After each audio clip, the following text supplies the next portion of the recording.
at Dixon. The Main Street Media Thursday Night Football Game of the Week is on the air. Tonight's game is brought to you by the Tennessee Safety Highway Office. Remember, fans don't let fans drive drunk. Now, to bring you tonight's action, here are Wade Neely and Scott Stewart.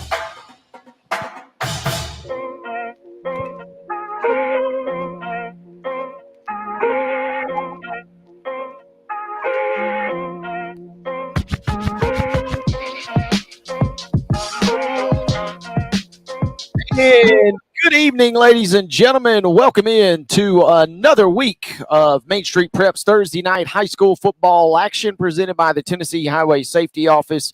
We come to you tonight from Williamson County, home of the Franklin Admirals, where tonight the Ravenwood Raptors come calling. It's a big Region 6A showdown. And we have got you locked in right here once again on the Main Street Preps Thursday night game of the week presented by the Tennessee Highway Safety Office alongside Scott Stewart and our producer, the great one, Justin Kulik. Wayne Neely saying hello. And Scott, rainy evening here on a Thursday night, but we've made it in. The teams are here. The fans are here. Officials are here. It's time to play football here on Main Street Preps Thursday night game of the week action, my friend. Just let me say one thing before we get started, Wade. When I grow up, I want to be just like Justin Kulik. You know, that is a solid life goal, I will admit. So anyway, I just want to make that known. By the way, one thing that we've noticed about our travels around the mid-state so far, I know I'm going to be a little off subject here to start this off. Is I like where this is going already. Just the facilities that we've seen.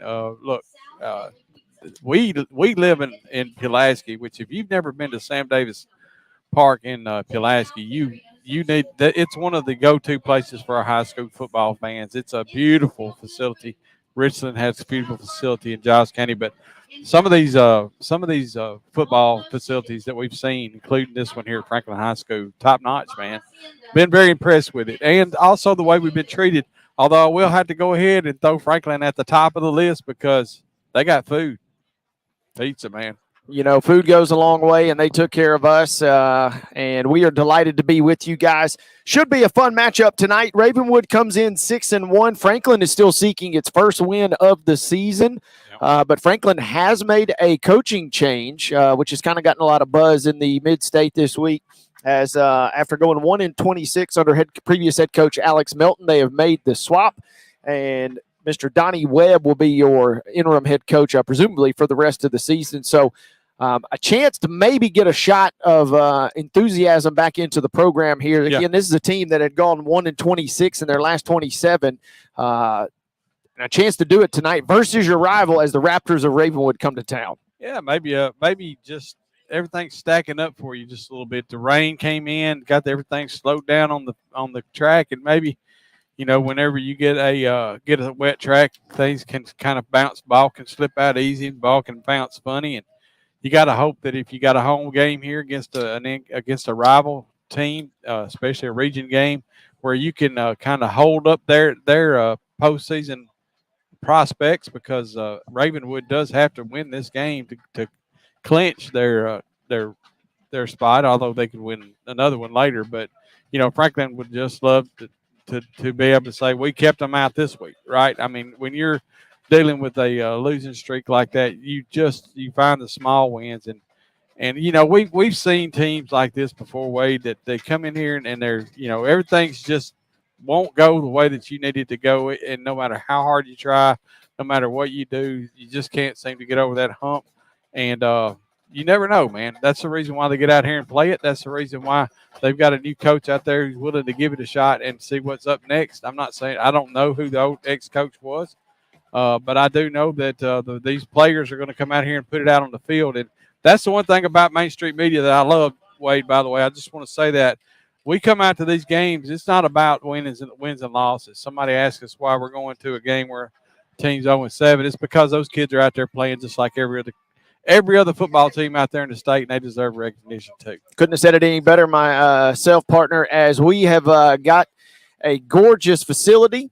Again, rain was in the area for a good chunk of the afternoon here in Middle Tennessee, but fingers crossed it has cleared on out. It has brought some cooler temperatures. There are still some umbrellas in the crowd, though. But we've got a great matchup here tonight as both of these teams come in. Again, rivalry showdown. And the last win for Franklin versus Ravenwood back in 2020, back on November the 13th. So they're hungry for a win. As Scott kind of touched on, a chance for maybe some renewed vigor here under your interim coach, Donnie Webb. And so after losing their first 7 to start the year, they will get a crack at it here tonight as Franklin still has games remaining. They're going to enjoy fall break / open date next week. Both of these schools will be, but then Franklin gets Mount Juliet at home and then travels to Overton for their final game. Meanwhile, Ravenwood, they got a big Ravenwood, I give you props, by the way. The schedule makers are playing the best of the best. They opened their season with Alcoa. Saw that. And then rattled off. That game went, as you might expect. A lot of teams suffer a loss to Alcoa. But they suffer a loss there. Then they've won 6 in a row. But they get Oakland out of Murfreesboro next week. So Ravenwood playing 2 of the top teams in all of the state of Tennessee, regardless of classification. And then they close it out at Brentwood, Battle of the Woods, on October 27th. So we saw Oakland last week. Yeah. They're the real deal, baby. And so good luck to Ravenwood in that game. They'll need it. Of course, we saw a really feisty Siegel team keep them occupied for our first half, but then the real Oakland stood up in the second half, and really ran away with that game. Great game. And by the way, I just want to thank all these schools that have welcomed us in. This is our first year doing Thursday night football for Main Street Media. Yeah, and you're the one doing all the contacting, but you've not told me any different. So I'm expecting that when we call these guys to tell them we're coming to do their games, they are at open arms with us, man. They're just like, yeah, we're going to make whatever facilities we have available to you available tonight. We, as much as we don't mind being outside, they were nice enough to put us right here in the press box with the rain. So thanks to all these guys here at Franklin High School and every other school we've been to this year. It's been great. Absolutely. As head coach Will Hester, again, has his team rolling, folks. Again, after the loss to Alcoa to start the season, the Raptors have put together wins over Cane Ridge, at Blackman, at Smyrna, Overton, and then at Independence. And last week they got a 24-7 win versus Summit. You were reading a little bit in our pregame about Ravenwood as a nice win versus Summit, who is a little down than in previous years, but they still are feisty, and it was a little closer game than I think some folks might have anticipated. Yeah, well, and to be honest with you, their main running back, Carter Pace, I'm trying to find him here, find out what year running back he is, was hurt last week and ended up Donovan Davis Dallin, stepped in and did a good job running for him last week in that 24-7 win. So that may have attributed to the fact that Ravenwood did not score as much as they had hoped to. They got a great kicker. Young man's name is Donovan Drew Crabtree. Kicked a 44-yard field goal last week. Sophomore quarterback. I'm going to try this. Have you tried it yet? Hit me with it, brother. Femi Babalola. That's what I'm going to go with. You nailed it, my friend. Yeah, Sophomore, good-looking sophomore quarterback who's done it. They scored threw a touchdown pass on the last touchdown there to Ben Hubbard, the wideout. So that's just some names you can start to listen for tonight for Ravenwood and Franklin. As we take our time out here on the other side of this break, we will get you ready for kickoff as the Raptors have made their trip over to take on the Admirals here in Williamson County. Scott and I will be back right after this. We're going to take a 2-minute timeout. You're listening to Main Street Prep's Thursday night game of the week coverage presented by the Tennessee Highway Safety Office. At Dixon Tater Shack, we take loaded baked potatoes to a whole new level. We're not just any potato joint, we're the best this side of the Mason-Dixon line. Whether you're a traditionalist who loves classic flavors or a culinary adventurer seeking bold new combinations, we've got you covered. Located at 728 East College Street. Dine in or take out. Follow us on Facebook. Call us at 615-740-7111. It's just a few cocktails at happy hour. There aren't any cops around.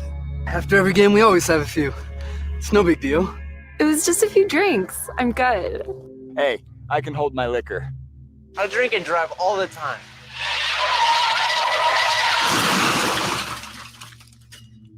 If you put away some drinks, put away your keys. Fans don't let fans drive drunk. Brought to you by the Tennessee Highway Safety Office. Complete Service Heat and Air is a trusted provider of top-notch heating and cooling solutions dedicated to ensuring optimal comfort and efficiency for residential and commercial spaces. Complete Service Heat and Air is located in White Bluff, Tennessee. We do service and repair on heating and air the right way 24/7. Service, call us at 615-797-3997.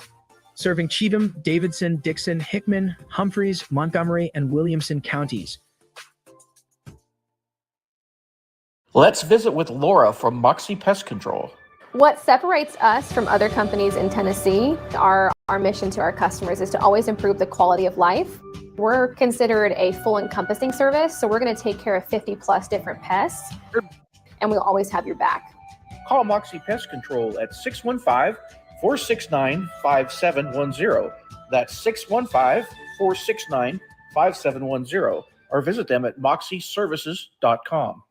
Welcome to the GR Group at Cry Like Realtors. Our team is comprised of seasoned veterans, military spouses, and other real estate professionals with strong ties to the military community. We specialize in helping our clients buy and sell homes, as well as providing comprehensive services for commercial and land properties. Whether you're relocating to the area, interested in buying or selling a home, or looking for commercial or land properties, the GR Group has the expertise and resources to help you achieve your real estate goals. Contact the GR Group today. As we welcome you back, ladies and gentlemen, national anthem and pregame ceremonies just about concluded. It's closer and closer toward kickoff on a still little rainy Thursday night, as you're listening to Thursday night Main Street Preps Game of the Week coverage presented all season long by the Tennessee Highway Safety Office. He's Scott Stewart. I'm Wade Neely, and our producer is the great one, Justin Kulik. And Scott, we are in store for a good one. And yes, there's a lot of reason to believe that Ravenwood would be your prohibitive favorite tonight. But how many of these games have we done this season where we think we got the game figured out on the build-up, only to be really surprised, including that game, like you mentioned last week, Siegel battling with Oakland 14-7 in a tight one at halftime. Yeah, and Franklin, they don't come out here just to say we're going to lose. I mean, they're going to come out here and try to win this ball game. They played some pretty good teams. We've talked about it. They played Page 35-17. Really played Independence close, 31-20, 31-24, 34-23 against Nolensville. That's some good ball teams that they're in those games. 31-17 to Brentwood. So, there's a lot on the line. There's pride on the line when you got a team that's been struggling to win, and so they're out there flipping the coin right now. Your captains are for Ravenwood, Carter Pace, Wyatt Appleton, Cooper Midget, and Jacob Thompson. And over Franklin High School, captains tonight are Zach Cowart and Logan Lynch. And so anyway, you come into a game, you see the records, you think, all right, we know what's going to happen. We know, they're just going to follow the script. Well, they may have a different idea. I always like to think that we're, these kids have got a chance to play and win this ball game when they come out here. And of course, you got a pretty impressive opponent, and they got to get that out of their heads to start with. And that's really what a team that's struggling has to do, is get the other team out of their head and worry about themselves. You are correct, partner. Franklin comes in, a couple of silver balls in the trophy cabinet, 2004 and 2008. They go 13-2 in both of those seasons. Ravenwood, meanwhile, they have championships to their credit, 2005 and 2015. Raptors have taken the field, and as the band strikes up, here come the Admirals, folks. Franklin is in maroon and smoky gray, we'll call those tops there. Maroon helmets. Ravenwood's going to wear red bottoms, white tops, and black helmets with red trim. This is going to be a fun ball game here. We're glad that you guys are with us on Thursday night Main Street Preps coverage. You know what I appreciate, Wade? I appreciate the fact that a team's got an 0-7 record, struggled the way they have, Franklin has, and look, they got some great support from their school. That's another thing these kids need to see. They need to see that people appreciate their effort, and really out here that got people out on a Thursday night in the rain. We got a pretty good home crowd. And also, Ravenwood's brought a great crowd over on the other side, too, since it wasn't that far to go. Yeah, it was just a short drive down from the Brentwood area as Ravenwood and Franklin going to get it on. Head coach Will Hester for the Raptors. And as we mentioned, Alex Melton out as the head coach at Franklin. Donnie Webb will serve as your head coach. Scott Stewart's here. Justin Kulik's our producer. Wade Neely saying hello. It is time once again for Main Street Prep's Thursday night game of the week coverage, presented all season long by our friends at the Tennessee Highway Safety Office, reminding you that fans don't let fans drive drunk. And I still see a lot of rain jackets, and the umbrellas are starting to pop back out. It's still raining. We have not alluded to it just yet, but I know the players, maybe not the quarterbacks and the receivers, but a lot of the players will be kind of excited to play in a little bit of precipitation here tonight. It's our first rain game, Wade. First one of the year. And ladies and gentlemen, at 7:01, we are officially underway. Toe has met leather. Ravenwood will field this ball at their own 35, and a nice burst out across midfield. And Ravenwood's Max Kemple, the junior, totes that one 15 to 16 yards on that return. And Ravenwood starts across the 50 in plus territory at the Franklin 48-yard line. Knocked out of bounds by Jacob Dystra. Did a good job, or else that might have been a house call on that short kickoff.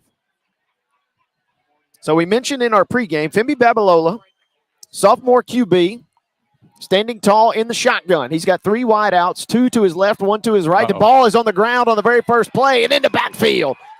Brought down in the backfield by number 9, the linebacker, Jack Flynn, came flying once he saw the ball hit the turf. Babalola was sacked before he even had a chance to pick it up. Yeah, and there comes into play that wet grass that we're talking about. And I'm telling you, it can start getting in a player's head too. You just have to be careful when you're out there and make sure you got that ball secured. Crowd is amped for the Admirals here. 2nd and about 14. It's the opening drive of the ball game. And 2nd and 14 is stuffed, bottled up in the backfield. Looks like Aiden Elmore, one of the defensive linemen, came flying up and making a good tackle there. And it's 3rd and long. Stymied, but Wade, no gain on that play. So this is kind of along the script of what we saw last week, where the team that was considered the underdog comes out with some defense, with some strong defense. What can they do here on 3rd and long? 3rd and 14, back at their own 48, and it's a draw, running to his left and handing it off to his right. And Franklin making a great tackle on the far sideline. They'll get off the field on 3rd down. Good job of selling the play for Babalola, but Franklin's defense was not fooled whatsoever. And a big stop.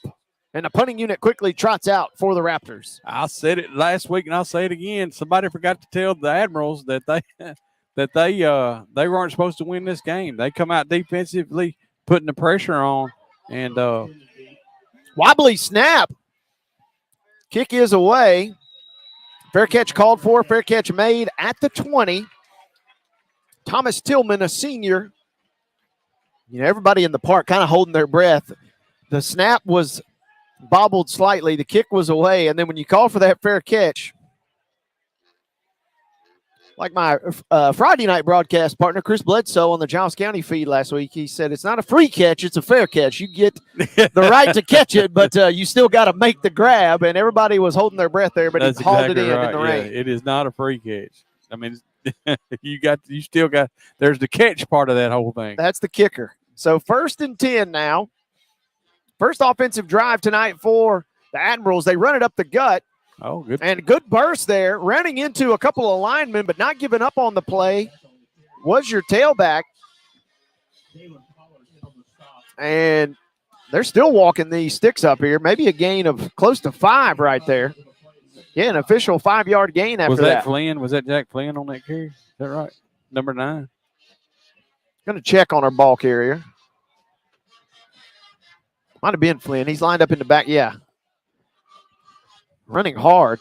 No, he's not in the backfield. There's another back player. That's him back there that just got the ball. Same player. And back to the original line of scrimmage at best. Number 5 is who that is. Okay. Good call there. Sean Gacka. And Jacob Thompson comes up, makes the tackle here. They might have gave him a half yard there. Minimal gain at best. So now it's another quick third down. 8:54 remaining. We're in the opening quarter. It's 3rd and 6.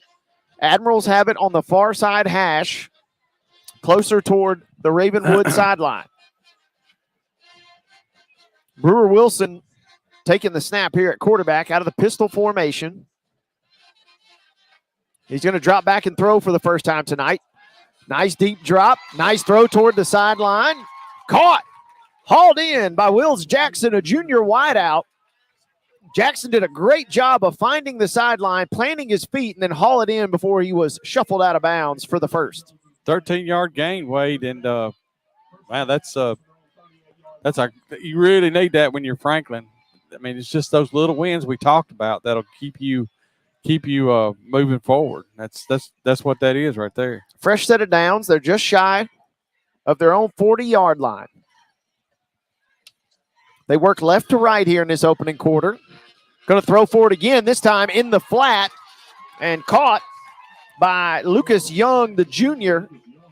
Young did a good job, virtually uncovered there. Sometimes those can be the tricky ones, but he hauls it in, and he's got another first down in the blink of an eye here.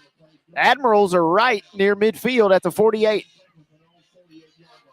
23 yards on the last 2 plays, all by the air to 2 different receivers. You know, there's a lot of kids that have thrown passes for Franklin this year, and Brewer Wilson being the man that's done the most.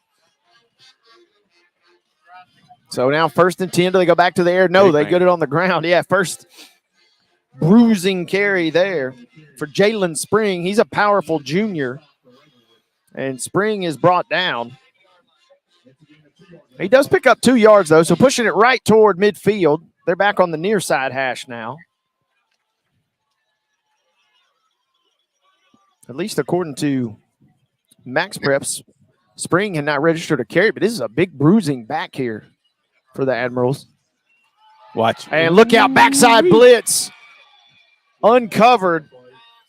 And look out below as Kenner Schlitt came off the DB position there and just tattooed Wilson in the backfield. Never saw him coming. And after 2nd and 8, this will drop it back.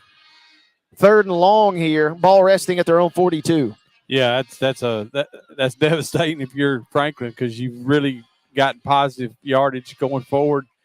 Everything's been forward, and now all of a sudden you turn your back on a man, and he comes untouched and wipes out 6 yards. 3rd and long. Spring remains in the backfield, and they're going to turn and hand to him on a draw. He gets a little bit of the yardage back to maybe the original line of scrimmage, just shy. Thompson made another big tackle. It's easy to find Thompson, folks. He's a big bruising defensive lineman wearing number 0. And Spring got a couple, and the teams will trade punts. 6:25 remaining in the very first quarter. Not a bad drive for Franklin there. Picked up a couple first downs and maybe a chance to flip the field. 7 plays, got the ball up to midfield. Snap is away. It is a good one. And it is a rugby-style kick. It is hauled in on a little bit of a hop there by your return man, Hubbard. And good coverage there. Yeah. For the Admirals. Did you see that would be fun? I'm sorry. You run down the field wide open. That one punt coverage guy got on the ground and slid about 5 yards. So the wet track out there, it's really in great shape. But that wet track has already caused the fumble for Ravenwood, and no footing issues that we've seen yet. As Ravenwood takes over now at the 24-yard line, they're obviously the second drive of the night, their worst field position of the night. 6:02 in the first quarter. Babaloa brings the offense back out. Twin wide receivers to either side. And he turns and gives. And a little handoff there goes to Davis Dowland, the sophomore, who played considerable minutes last week after an injury to Carter Pace. Carter Pace, the senior.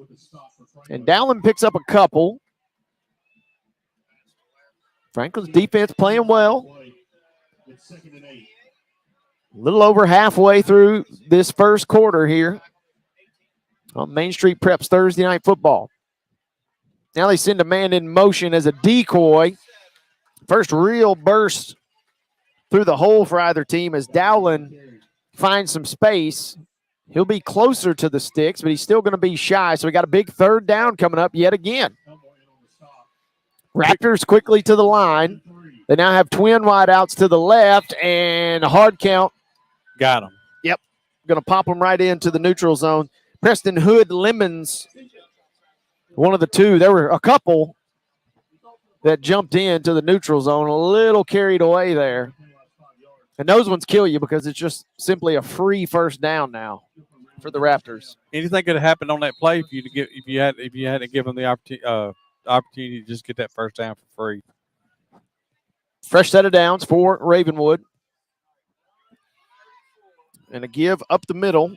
It's Dowling again. Running hard out here. Sean Gacka, one of the DBs for Franklin, lost his helmet there. He'll trot out. Lucas Young trots back in his place. Ravenwood going up tempo. Pickup of about 7 yards there. 2nd and 3. And another give. This time over the right side and just beyond the sticks. It'll be a first down for the Raptors. They're now right near midfield at their own 48. Dowling's a little bit slimmer, smaller, just a little quick guy.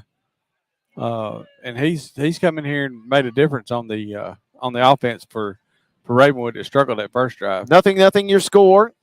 They run to the left, and Dowling is upended.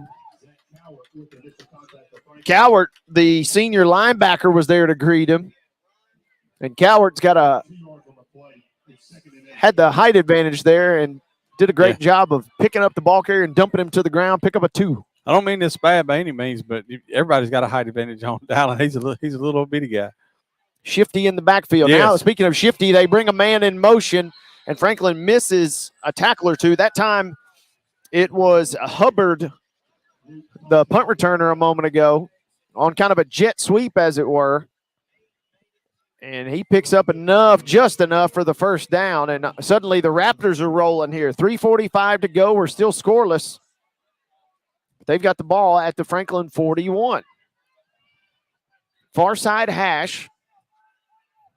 They send Hubbard in motion again. And read option. And stuffed.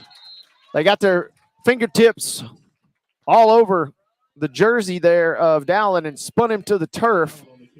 Couple of Franklin players in on the tackle, including Montgomery. Pim Montgomery jumping in there, and small pickup, 2nd and 8 upcoming. Methodical drive. I'll tell you, I like the offensive line for Ravenwood. They're big, but they're just really blowing the holes open, and it seems like Davis is just picking his hole, whichever one seems to work the best for him. Almost, it's not really his own runs, but it's almost like that. They give to the left, and this is out to the 36, and they're just riding down. And that time they went over the left side, you were just talking about the offensive line. How about big 71 Kyle Larkin on the left tackle there? This is a junior. He's just moving some weight over there on the left side. He's also accompanied by Riggs Hester, the junior guard.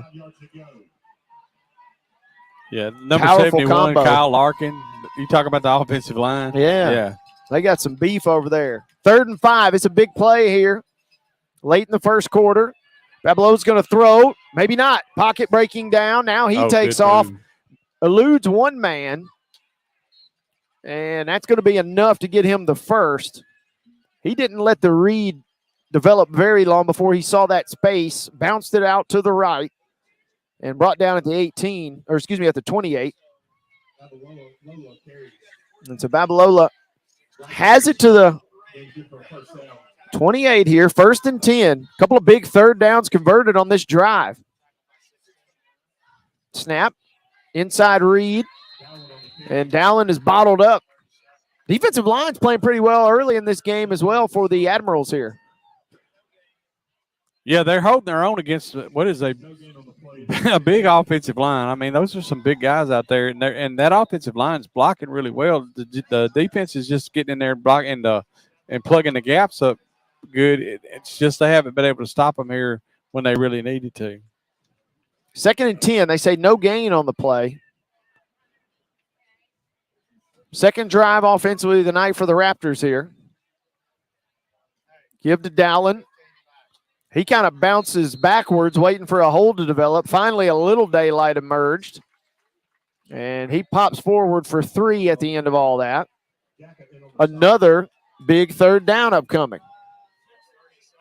Yeah, he's just getting to that. Like I say, you can't really call it a straight-up zone blocking, but it's basically he's picking his hole when he gets to the line of scrimmage. And that time the hole that he started to go in was clogged up, and he was able to backtrack a little bit.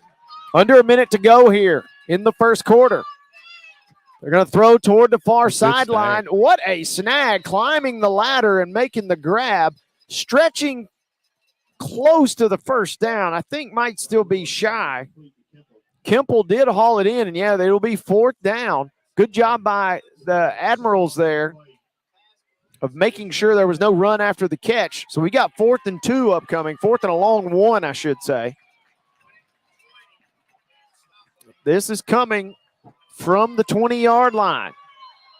Uh-oh. And somebody's thinking about somebody's thinking. It was a staring contest, and Ravenwood will blink first. They're going to take a timeout. They've got a really good field goal kicker, too, by the way. Coach Will Hester's going to think it over, maybe think about 3, maybe think about going for it. We'll come back in 30 seconds. You're listening to Main Street Prep's Thursday night game of the week coverage presented by the Tennessee Highway Safety Office. Let's visit with Laura from Moxie Pest Control. What separates us from other companies in Tennessee, our mission to our customers is to always improve the quality of life. We're considered a full encompassing service, so we're going to take care of 50 plus different pests, and we'll always have your back. Call Moxie Pest Control at 615-469-5710.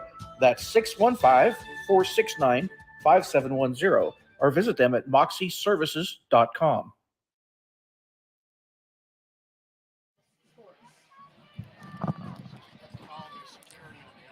Fourth down.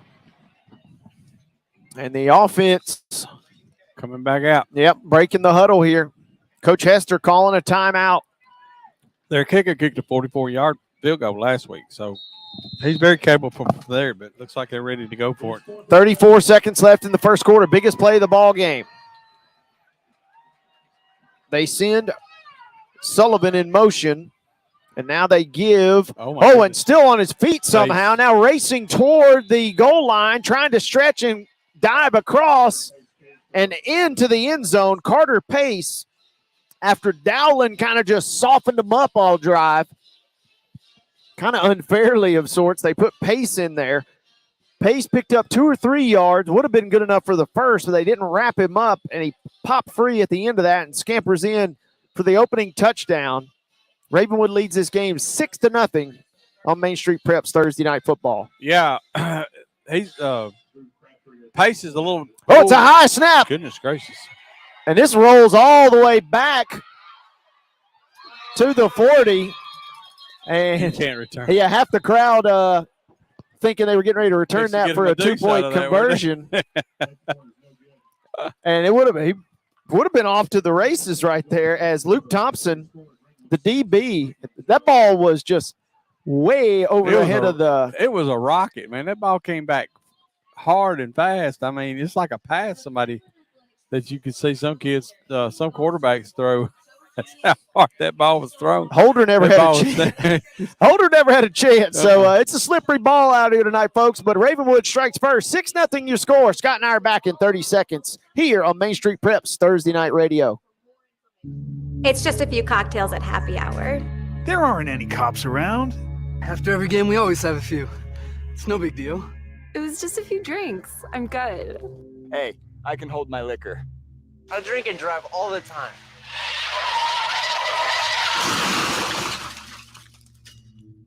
If you put away some drinks, put away your keys. Fans don't let fans drive drunk. Brought to you by the Tennessee Highway Safety Office.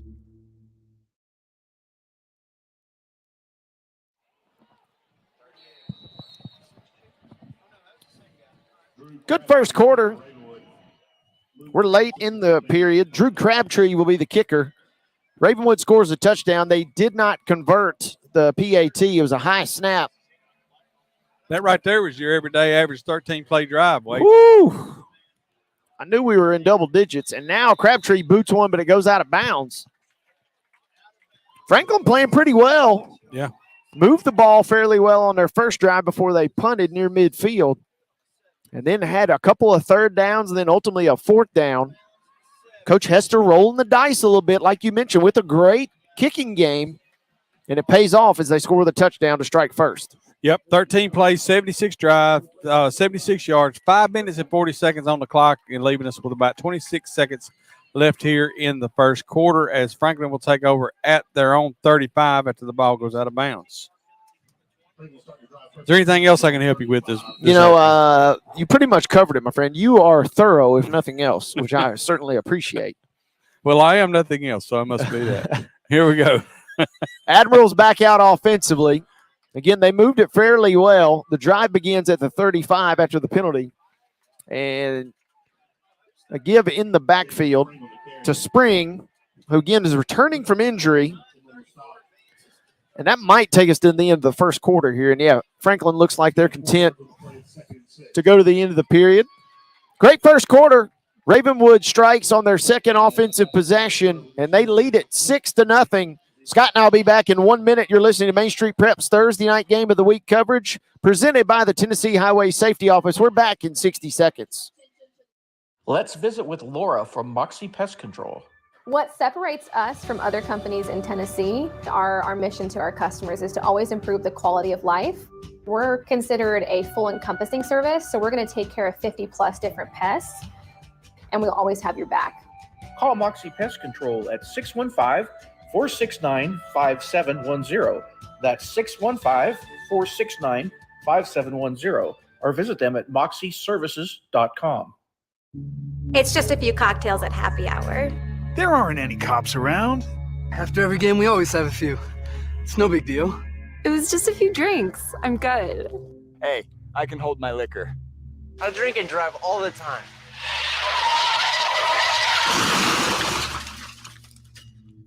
If you put away some drinks, put away your keys. Fans don't let fans drive drunk. Brought to you by the Tennessee Highway Safety Office.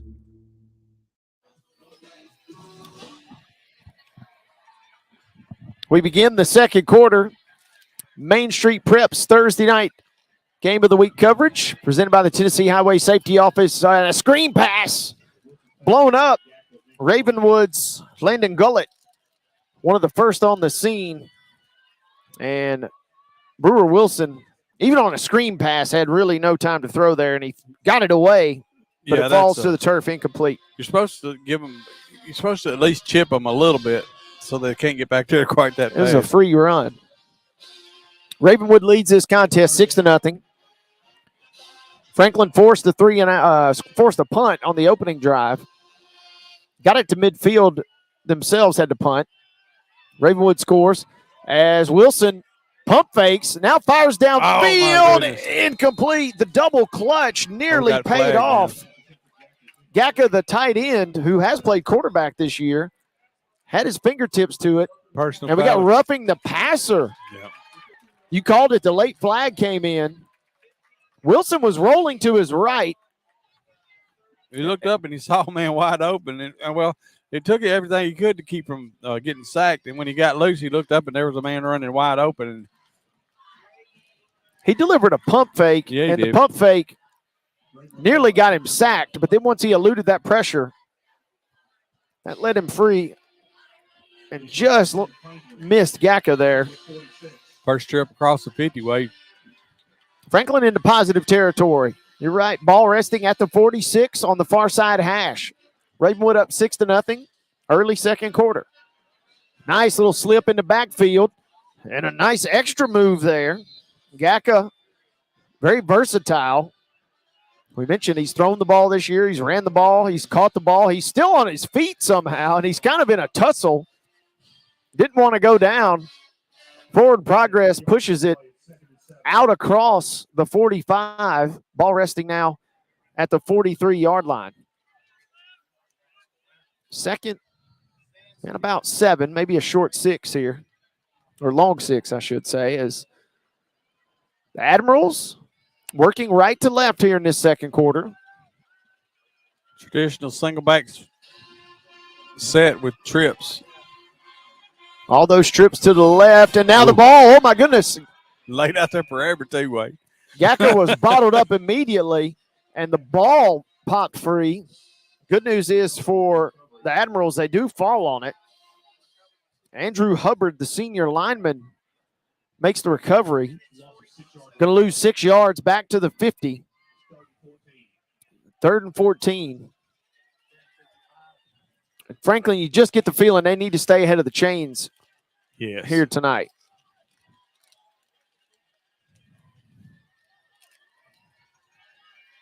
From the far side hash, there's a big play here early in the second quarter. As Wilson dries his hands off, now takes the snap. And the pocket broke down pretty quickly. He scoots up in the pocket, and he'll gain a couple. It's not a sack, but it might as well have been one. Defensive pressure. And just across midfield to the 49. And not really in a great spot to maybe go for this. They'll punt it away on 4th and 14. You can just see that kind of frustration where, you know, it's just those things where you just can't get everything to go your way, go right for you in enough of a series to pull you through some of these kind of games. Good snap. Again, the rugby kick is away. And a good job of picking that one up. Santino Bruni, I beg pardon, picked that one up right around the 21-yard line. So if you're into little victories, Scott, Franklin's stacking a few here. They're pushing Ravenwood further and further back. This will be their worst starting field position of the night by a wide margin. And the defense is playing pretty well. What'd you say, 15 plays a moment ago? Yeah. If you make a team snap it 15 times, you assume you might get a little bit of a break there. At some point, something's going to go your way, you'd think. That's exactly right. Really seems like a really important drive right here, Wade.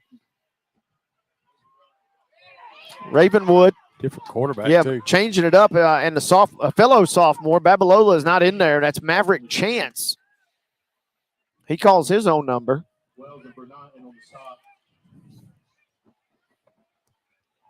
Seeing a little moving and shaking with this Ravenwood offense here. They lead at 6-0 on Main Street Preps Radio. Big, much wider build for this young man than the slim Babalola. 2nd and 7. Chance is going to throw for it. Standing tall in the pocket. Oh, good play. Knocked away. One DB nearly intercepted it, and the second one knocked it away. The receiver was trailing behind in case it got through both of them. Dixon is the one that gets the PBU there, knocking it away and making sure the completion never happened. Excellent play on that. He did have a few steps. The ball with a little bit more elevation, that ball could have fallen in for a completion, but the defensive player, great play on the ball. Didn't try to go up there and make a interception. Just knocked that ball away and brought up 3rd down. Quick 3rd down here.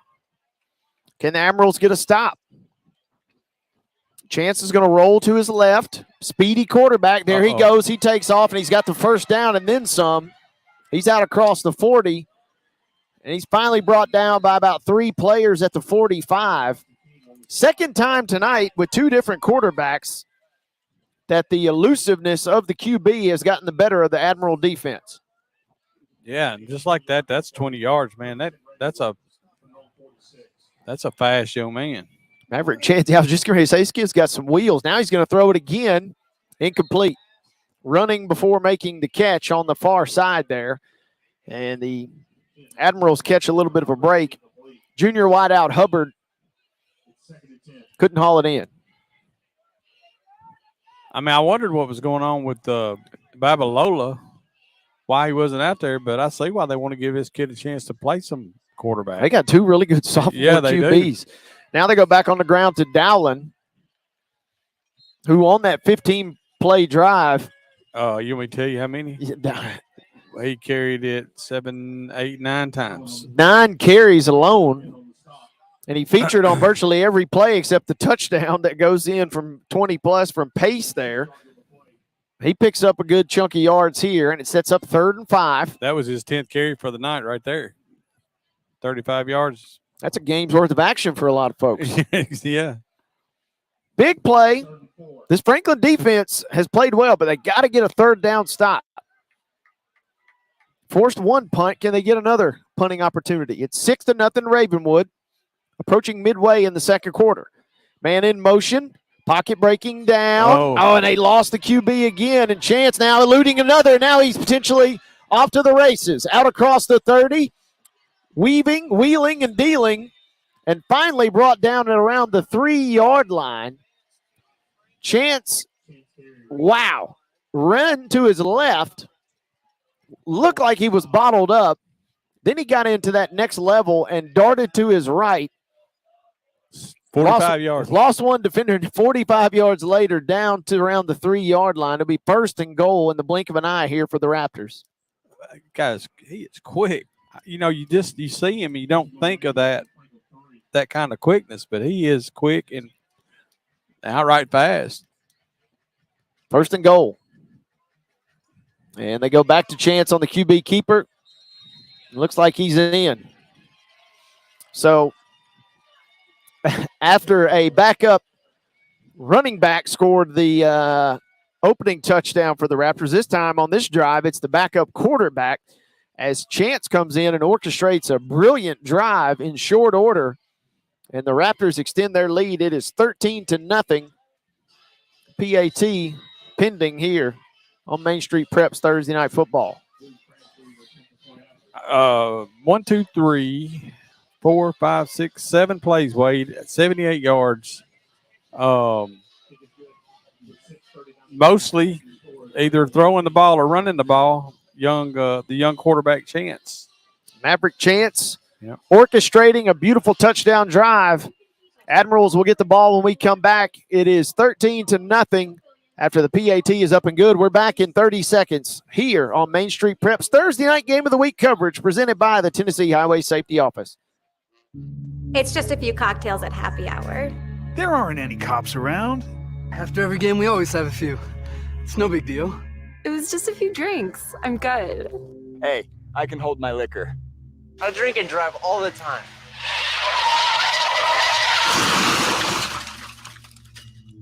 If you put away some drinks, put away your keys. Fans don't let fans drive drunk. Brought to you by the Tennessee Highway Safety Office.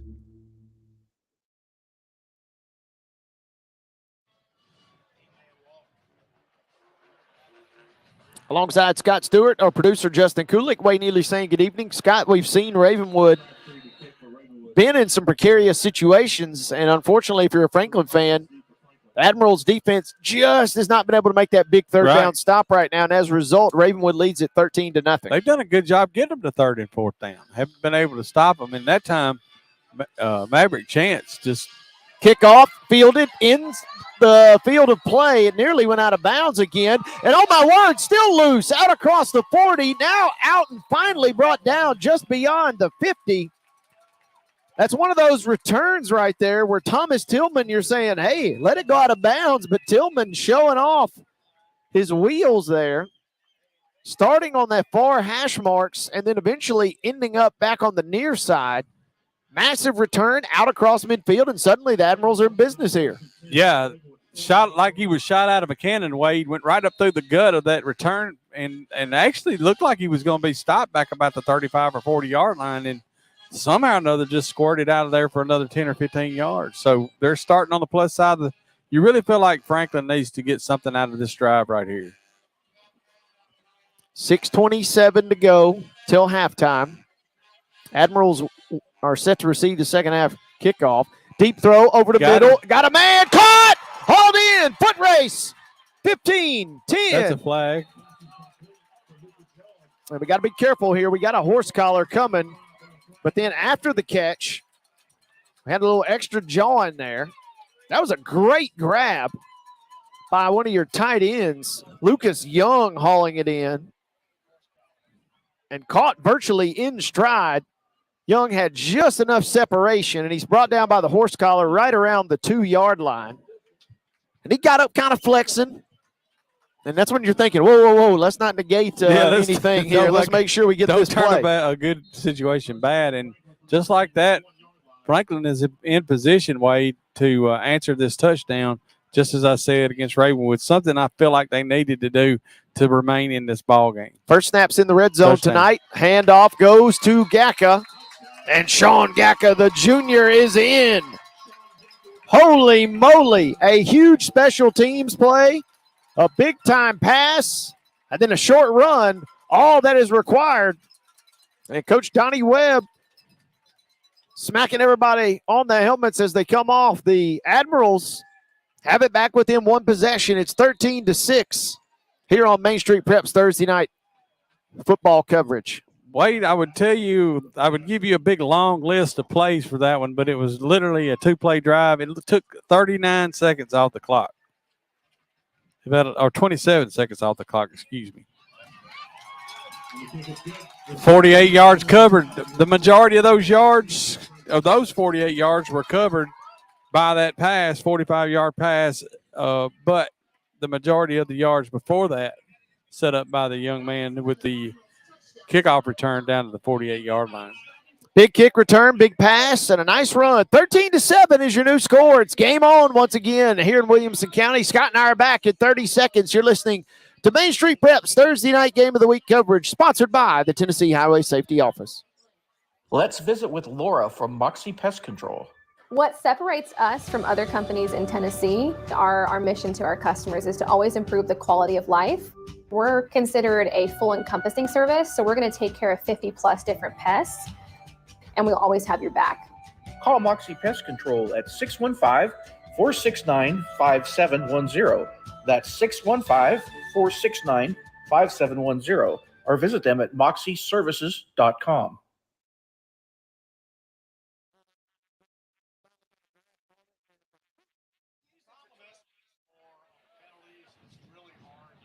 Yeah.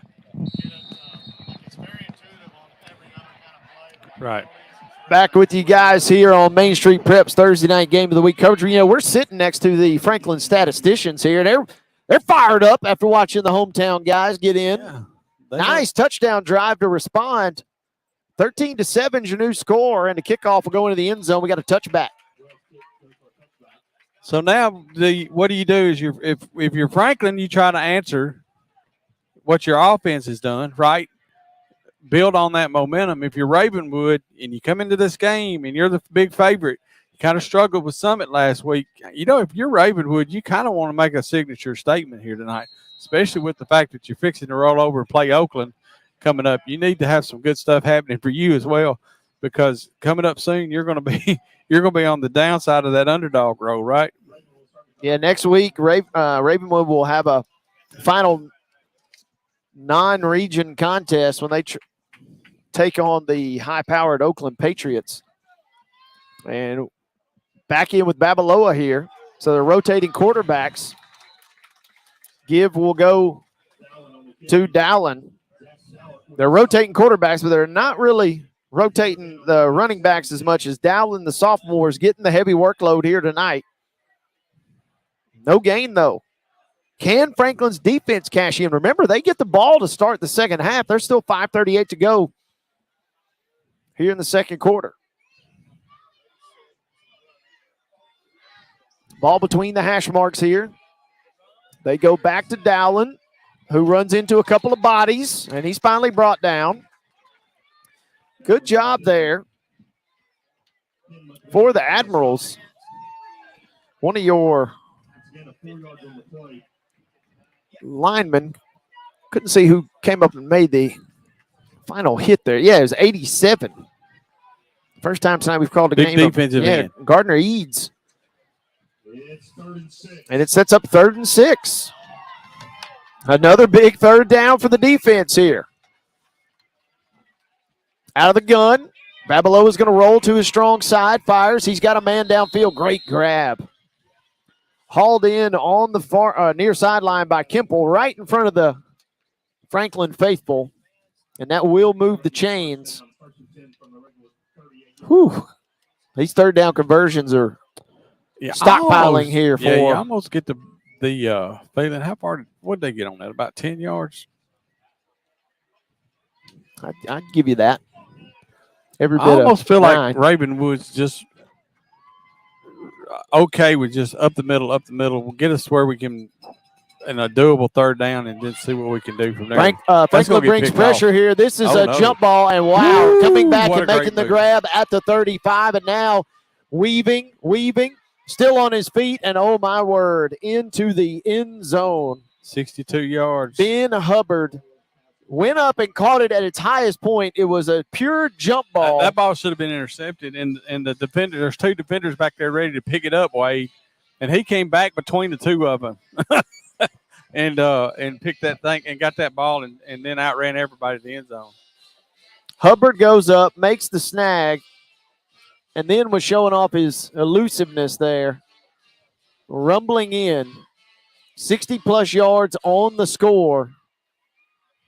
And after a nice and tidy first quarter, kind of like a shootout has broke out here. I know, isn't it? It's 19-7. We got a late penalty that came in against the Admirals there. Elmore on the unsportsmanlike. That'll be assessed on the kickoff, which normally you're saying, okay, big deal, but Franklin just had a huge kickoff return a moment ago. And this will probably be a touchback as the extra point is up. The extra point is good. So 20-7 is your new score. Ravenwood strikes back quickly. Big play through the air, 62 yards to pay dirt, and it's 20-7. Scott and I are back right after this. You're listening to Main Street Preps Thursday night game of the week coverage presented by the Tennessee Highway Safety Office. We are back in 30 seconds. It's just a few cocktails at happy hour. There aren't any cops around. After every game, we always have a few. It's no big deal. It was just a few drinks. I'm good. Hey, I can hold my liquor. I drink and drive all the time.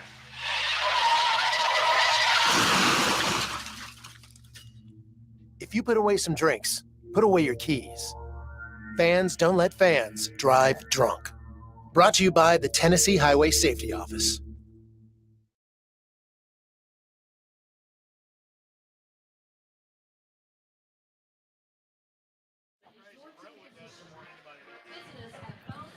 We're back, ladies and gentlemen, alongside Scott Stewart. Wade Neely saying hello. Hello. And Scott, Ravenwood, yeah. 4 plays, 80 yards, Wade. Your drive charts are getting smaller and smaller, it looks like, over there. Ravenwood has now scored on a 15-play drive and a 4-play drive. That's exactly right.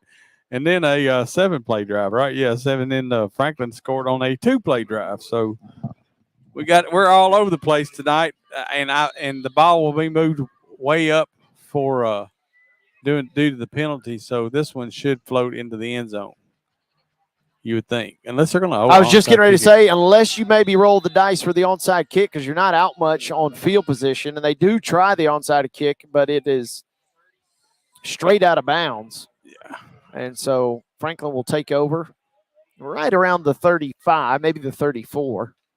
Yeah, they mark it at 34. Main Street Preps, Thursday night game of the week coverage. Ravenwood at Franklin. First broadcast in the month of October. We have a big broadcast coming up at the end of the month. We're off the next 2 weeks, but we close out in style. Stay tuned is all we're going to say about that part. That's exactly right. There are a lot of good games across the mid-state. On that last week of the regular season, there's a lot of good Thursday night games. I saw you at the desk the other day when we were going through those matchups. You were kind of licking your chops a little bit there, saying which one of these can we get as 1st and 10. Franklin kind of fooled the motion in the backfield. They give up the middle. And a good carry for Spring, who, again, is just coming back from injury. He's got some nice bursts, and he picks up 5 yards. 4:05 to go. We're in the second quarter. The hometown Admirals trying to claw back in it. They just got within one possession a moment ago before Ravenwood extended its lead. Snap, throw toward the sideline, intercepted, gone. That's a pick six. Caught on that far sideline. And that is off to the races as Donovan Starr, who's a junior. Starr just read the route from the jump, and the button hook was picked off and taken to the house. Starr going 55 yards. And as quickly as the Ravenwood offense has scored, the defense strikes in even quicker fashion.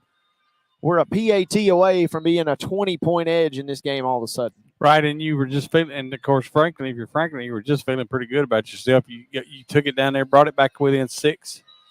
There, just at the very beginning of this as this quarter, about midway through this quarter, and the wheels have kind of fallen off for Franklin, giving up a quick touchdown and now a defensive touchdown, which would just break your soul. Tough break there for the Admirals. They'll try and regroup here. Quick timeout. 27-7 is your new score. Scott and I are back in 30 seconds right here on Main Street Prep's Thursday night game of the week coverage. Let's visit with Laura from Moxie Pest Control. What separates us from other companies in Tennessee, our mission to our customers is to always improve the quality of life. We're considered a full encompassing service, so we're going to take care of 50+ different pests, and we'll always have your back. Call Moxie Pest Control at 615-469-5710. That's 615-469-5710. Or visit them at moxieservices.com.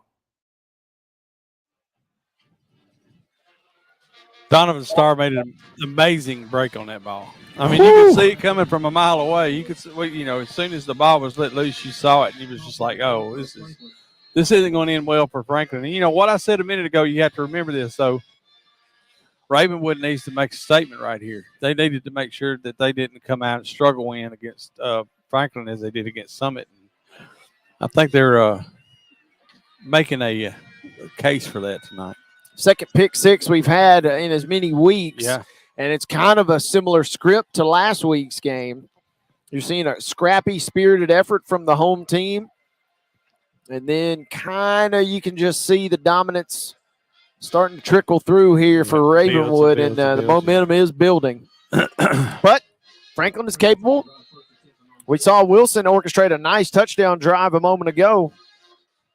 He trots the troops back out here now. Admirals with the ball. They trail 27-7.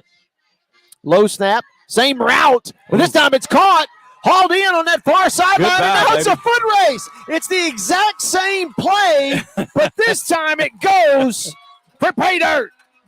What a snag on the sideline. Tillman, who had that big return earlier, that was nearly intercepted as well. Yes, it was. And it's an 80-yard touchdown in the blink of an eye. The game is back on here in Williamson County. Franklin said, hold up just a minute. Just a moment, my friend.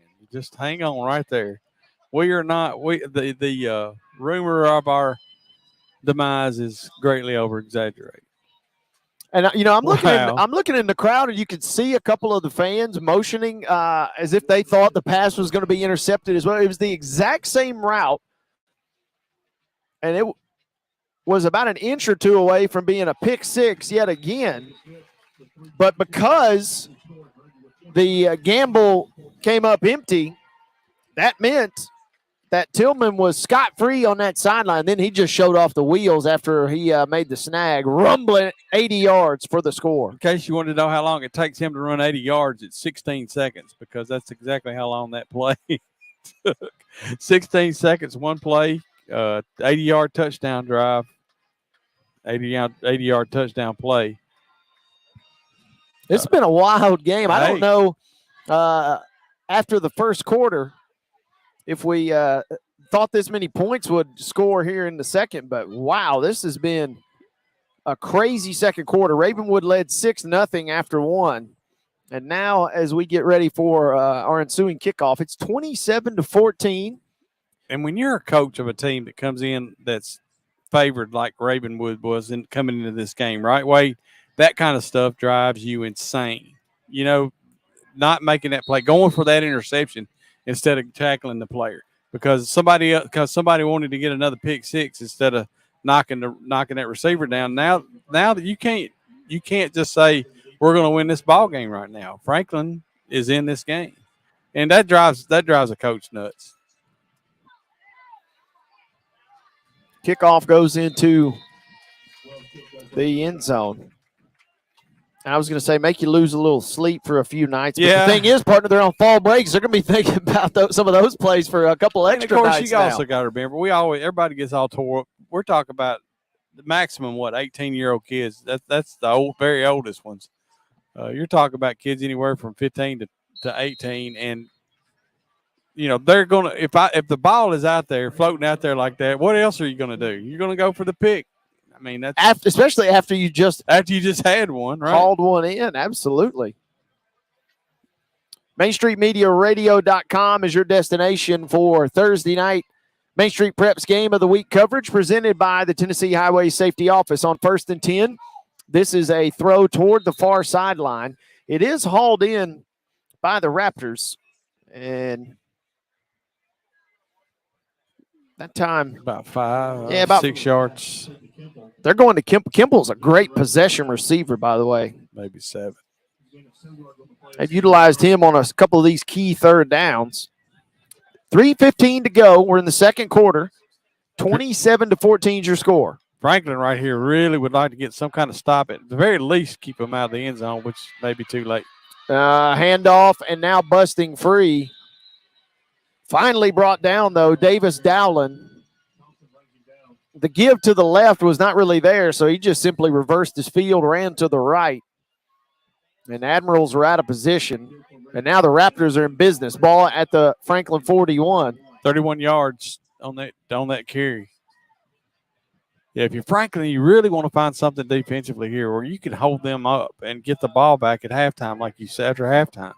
If you can figure out the way around it, that's what they want to do. Of course, Ravenwood just thinks they're business as usual right here. We're just going to drive this ball right down their throat. Yep, and running and now into the second level. Thompson King comes up and makes the stop from his safety position, which is not what you like to hear if you're a Franklin supporter when your safety's having to come up and make tackles. Dowling picks up about 10, maybe 11 yards. Fresh set of downs, 1st and 10 at the 31. Still plenty of time here, 2:25 to go till the break. And they're back in with Babalola at QB. And he calls his own number here. Now he scampers toward the right. Nice Needs one man to beat to get to the end zone. Good job of staying in front of him for Franklin.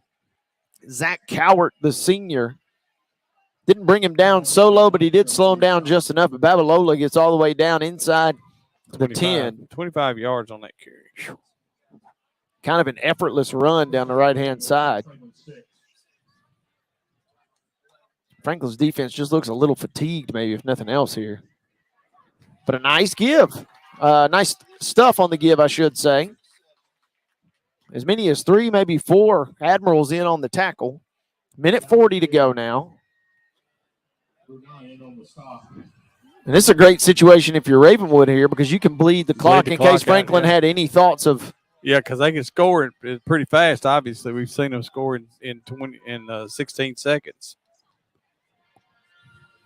They snap it with about a minute 20 to go. Inside give to Dowland. He's met at the 2. He's fighting for the goal line. He's short. Both officials, one from the far side, now the other from the near side, come in and blow the play dead just shy of the goal line. And it's 3rd and a yard at most, maybe 3rd and inches here.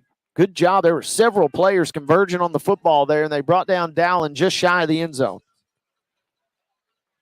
Going to have a timeout called here. I didn't see who called the timeout. Maybe Franklin, trying to spare some time. Yeah, I was getting ready to say I never saw which way it was indicated, but because it was called kind of quickly, I assumed that it might have been Franklin. Try and keep that time in their pocket. Head coach Donnie Webb, again, for just joining us. Alex Melton, relieved of his head coaching duties earlier this week. It's been well documented. Admirals have not been great over the last couple of seasons, 1-26 under Melton. But Webb's got them kind of inspired tonight. Yeah.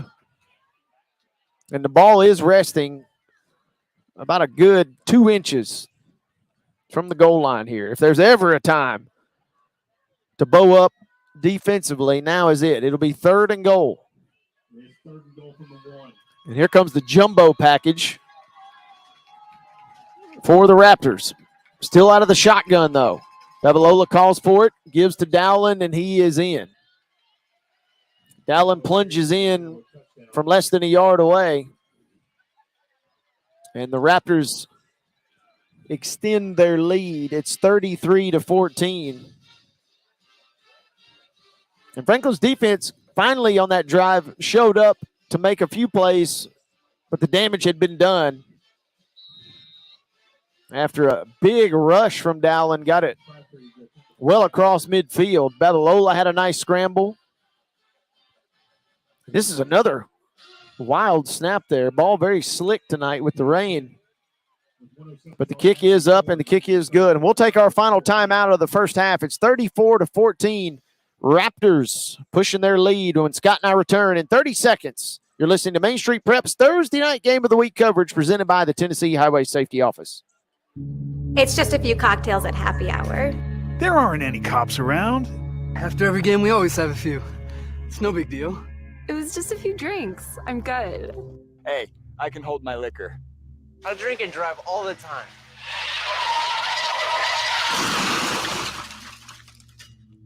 If you put away some drinks, put away your keys. Fans don't let fans drive drunk. Brought to you by the Tennessee Highway Safety Office.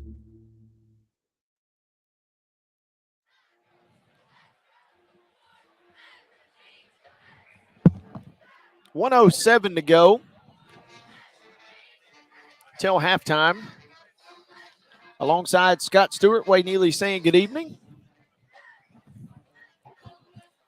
Franklin has never led in this contest, but it's been a one-possession game on a couple of occasions.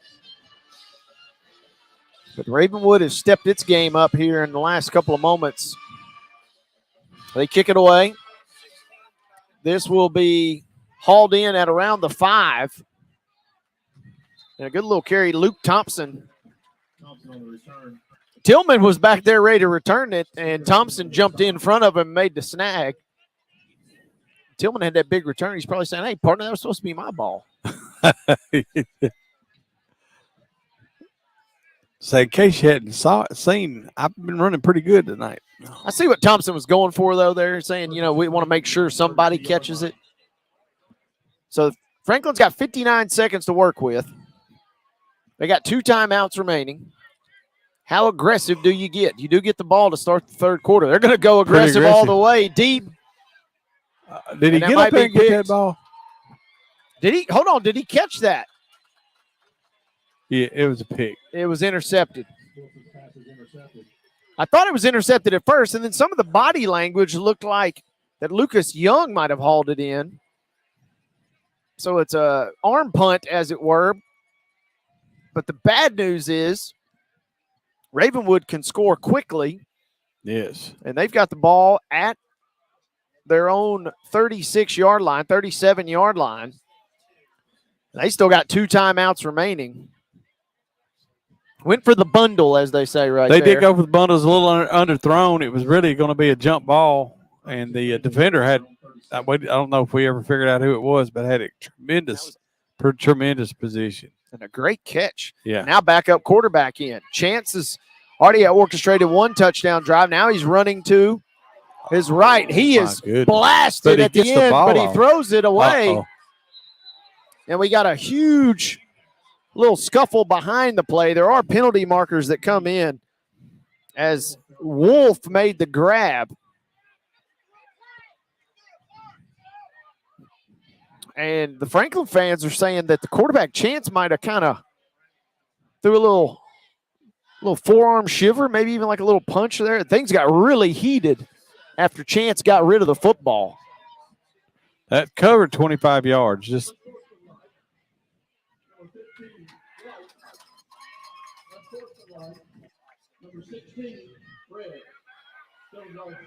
penalties are going to offset. They called Thompson and Chance. But it was during the play, so they're going to have to come back. That was not after play. So that basically the play never happened. That's a great point.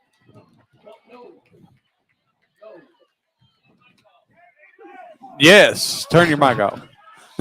The official had left his mic on, had some negative words to say. No, no. He said, no, no. And so let's see now what Ravenwood, number one, does offensively. They burned some time. They burned about seconds. 17 seconds off with that, whatever that was. That was a pretty – the fact they got that ball off and they gained 25 yards on that play, we kind of skipped over that fact because of all the extracurriculars, but that was pretty amazing that he basically a fraction of a second before getting knocked head over heels, he was able to get that ball off and it gained 25 yards. Crazy play. Yeah, we tried to do it our best justice there, but Maverick Chance rolls to his right. Everybody in the ballpark thought he was going to take off and run, I think, there, including the defense, who was kind of sucked up toward the line of scrimmage there. And then he dumps it downfield to Wolf. At the end of the throw, he was close to being beyond the line of scrimmage also because he rolled the dice right there. But the pass was completed. And at the end, Thompson and the quarterback Chance had some words, maybe even, let's just say they're not going to be on each other's Christmas card list. They're not going to be hooking up on each other anytime soon. So it looks like we got cooler heads out there. The other quarterback has come in for Ravenwood. Neither player was Babalola. I do know his name. Neither player was ejected there. A lot of fans for Franklin were maybe wanting a chance to get tossed. Babalola's going to roll to his right now, fire to his left. He's got a screen play and is hauled in, but a good tackle. That was a good open field tackle right there. Preston Hood Lemons on the tackle. Pick up 8.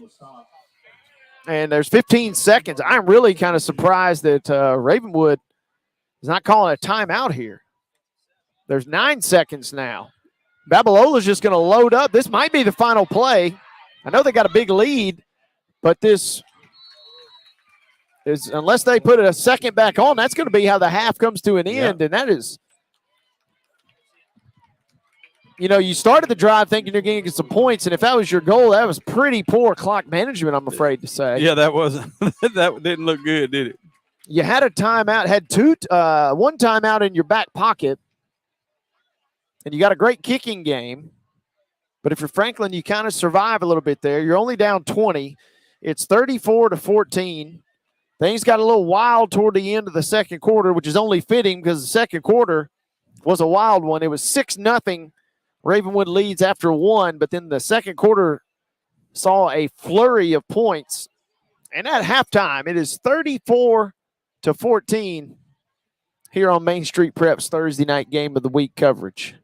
Whew. I'm going to collect my thoughts and catch my breath here, partner, as things got a little wild down the stretch there, my friend. Yeah, for a game that we weren't really sure when we came in, we obviously had an idea that there was one team that was favored to win. We really saw Franklin play pretty good there in that first quarter, and Ravenwood started to kind of take control of the game there at the end of the first quarter. And as the second quarter started, and it looked like they were about to pretty much run away with this thing at 13-0, and the next thing you know, Franklin scored on a 2-play drive, including one 48-yard pass, brought us right back into a one-possession game, and then it's been nothing but mayhem since then. We'll talk more about that later, but, it's been just craziness. It has been a wild one, folks, as we expected nothing less. They're all wild here on Main Street Prep's Thursday night game of the week coverage. We're brought to you all season long by the folks at the Tennessee Highway Safety Office. Scott and I will come back in 2 minutes right here from the campus of Franklin High School, where it is Ravenwood 34, Admirals 14. We're back in 2 minutes. At Dixon Tater Shack, we take loaded baked potatoes to a whole new level. We're not just any potato joint, we're the best this side of the Mason-Dixon line. Whether you're a traditionalist who loves classic flavors or a culinary adventurer seeking bold new combinations, we've got you covered. Located at 728 East College Street. Dine in or take out. Follow us on Facebook. Call us at 615-740-7111. It's just a few cocktails at happy hour. There aren't any cops around. After every game, we always have a few. It's no big deal. It was just a few drinks. I'm good. Hey, I can hold my liquor. I drink and drive all the time.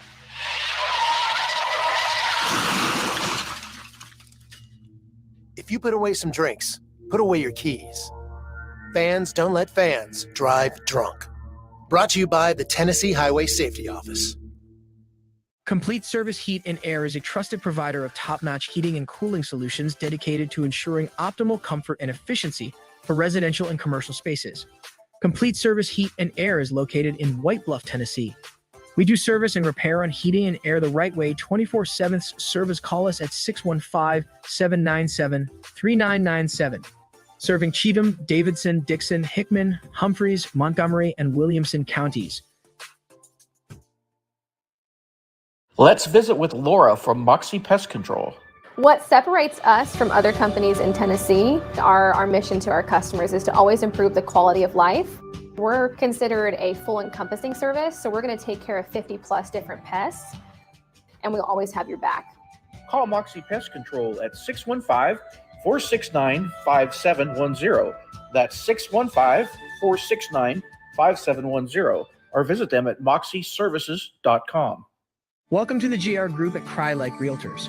Our team is comprised of seasoned veterans, military spouses, and other real estate professionals with strong ties to the military community.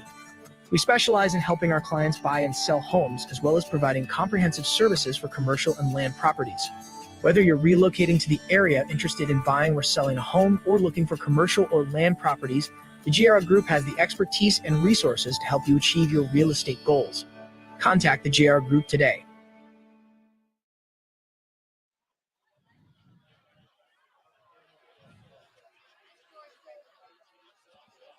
34-14 is your score.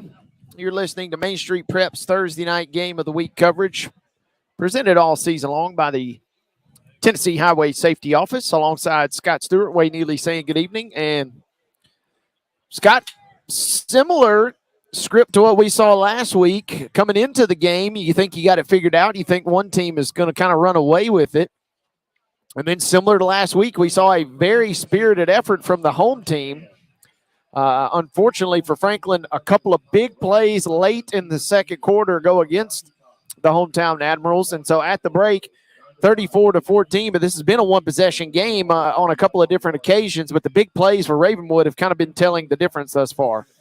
Yeah, like I said just before we went to this break, you kind of felt like at one point Ravenwood was about ready to take control of this, and you saw a Franklin team that wasn't ready to give it up. And minus a pick six, Wade, this is a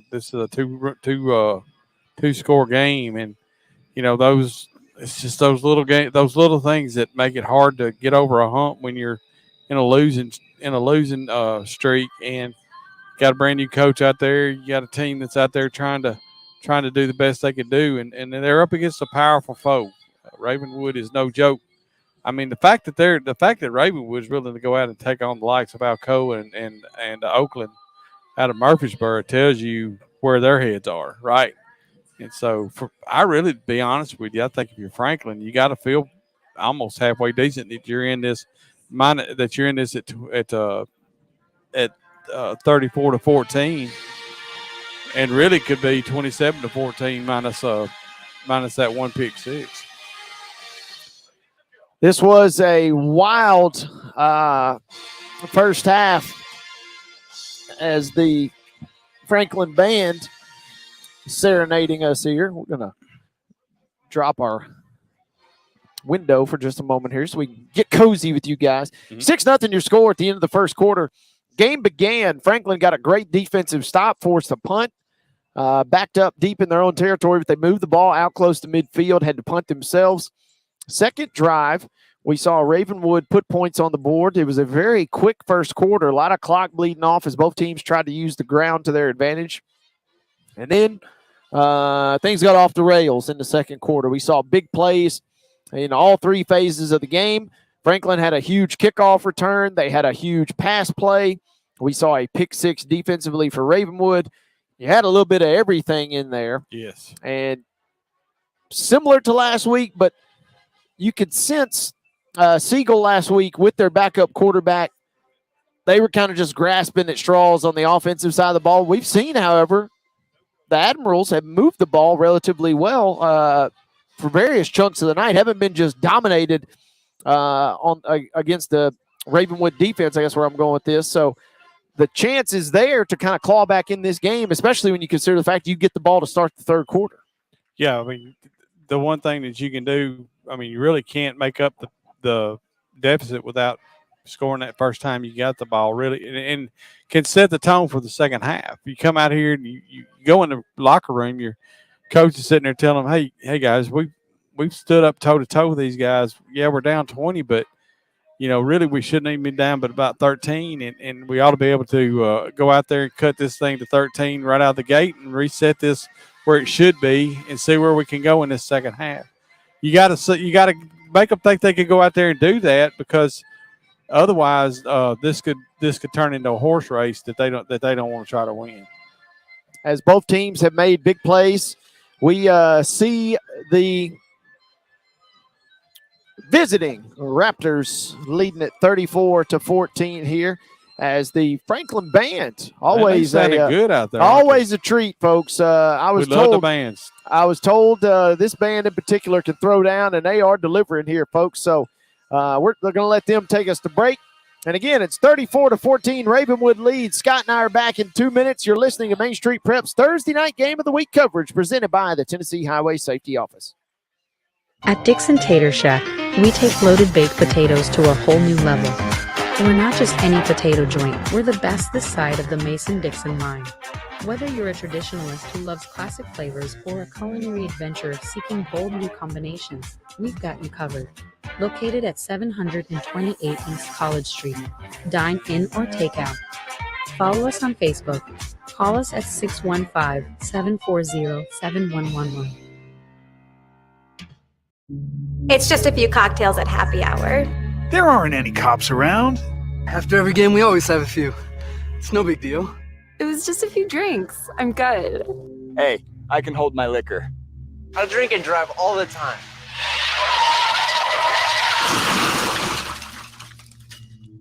If you put away some drinks, put away your keys.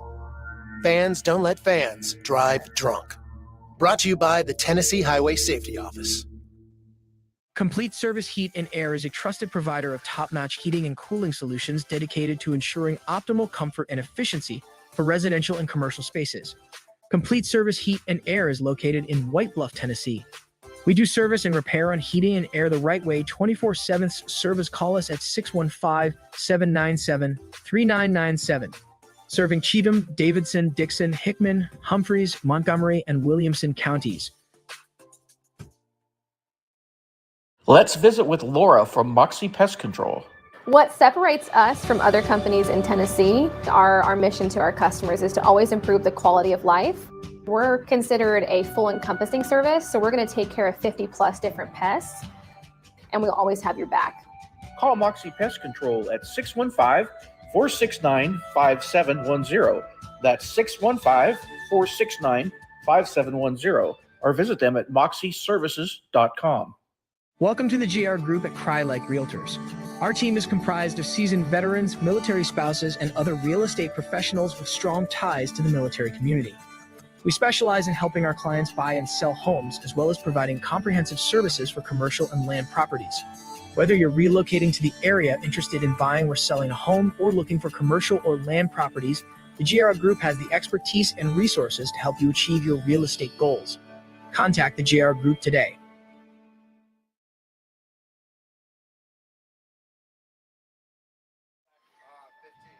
Welcome back in, folks. Scott Stewart and Wade Neely here. As we do have really enjoyed this program by the Franklin High School Band. Just an amazing show as the Franklin High School Admirals have fallen behind at halftime to Ravenwood from right up the road in Brentwood, 34-14. Working on some stats, trying to get the shoes and socks taken off so I can count up some numbers.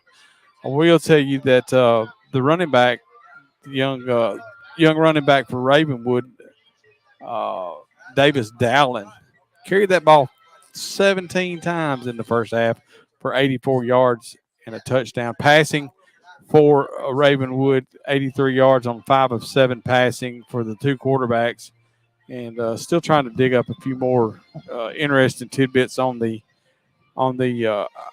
stat side for Franklin. The young quarterback Brewer Wilson had a pretty good game. Of course, he's thrown a couple of picks, one of those actually taken back for a touchdown. But overall, 4 of 7 for 148 yards, a touchdown, and 2 interceptions for Brewer Wilson. Really, I've been impressed with him. He's got a great arm and not afraid to stand back there and sling it. So, I would say the offensive stars for the two teams tonight so far have been number 37, Dowland, 17 carries, 84 yards, and a touchdown, and Brewer Wilson, who's thrown 4 of 7 for 148, a touchdown and 2 interceptions, one of those a pick six. I could go through and dig out a few more jewels stat-wise here, but really the big stat is the 34-14 score out there, Wade, that Franklin really has to break into to start this second half, or it's pretty much out of hand if they can't dig in on that lead real quick. And that's the interesting question is what sort of adjustments will Coach Webb for Franklin make, or what sort of adjustments on the Ravenwood side will Coach Hester make, because you get the sense that this first drive of the third quarter is going to be key. We're going to take another quick timeout. When we come back, we'll swing it around the mid-state. A couple of games going on across our coverage area here in Main Street land, and then we'll get you prepped for the third quarter. You're listening to Main Street Prep's Thursday night game of the week coverage presented by the Tennessee Highway Safety Office. We're back right after this. Let's visit with Laura from Moxie Pest Control. What separates us from other companies in Tennessee, our mission to our customers is to always improve the quality of life. We're considered a full encompassing service, so we're going to take care of 50 plus different pests, and we'll always have your back. Call Moxie Pest Control at 615-469-5710. That's 615-469-5710. Or visit them at moxieservices.com. At Dixon Tater Shack, we take loaded baked potatoes to a whole new level. We're not just any potato joint, we're the best this side of the Mason-Dixon line. Whether you're a traditionalist who loves classic flavors or a culinary adventurer seeking bold new combinations, we've got you covered. Located at 728 East College Street. Dine in or take out.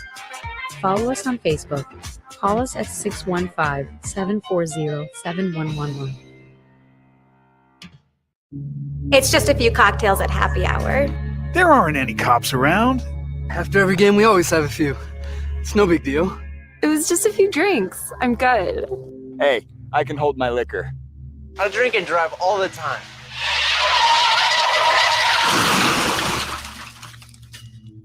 If you put away some drinks, put away your keys.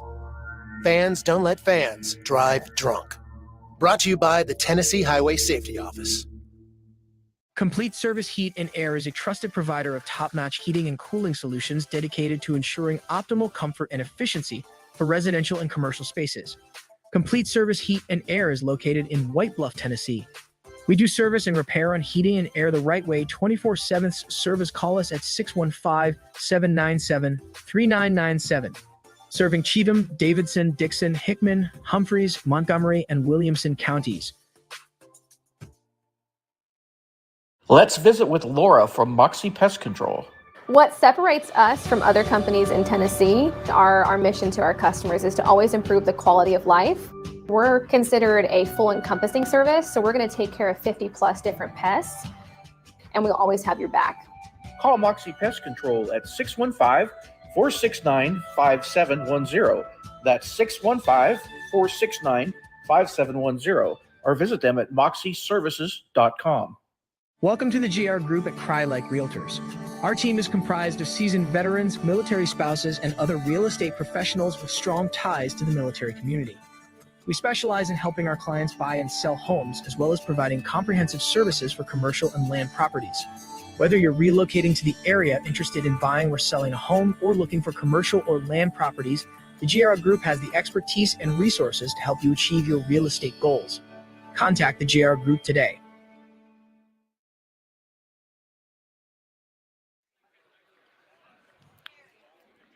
Welcome in, ladies and gentlemen. Scott Stewart with you here. We've let Wade step out of the building for just a moment as we are just about ready to get the second half underway. About 3 minutes from halftime, the kickers are out on the field warming up. Ravenwood has taken the field for the second half. Franklin High School to come back in. Ravenwood leads 34-14. Wade promised you some scores from other games going on tonight, and right up the road here we have Page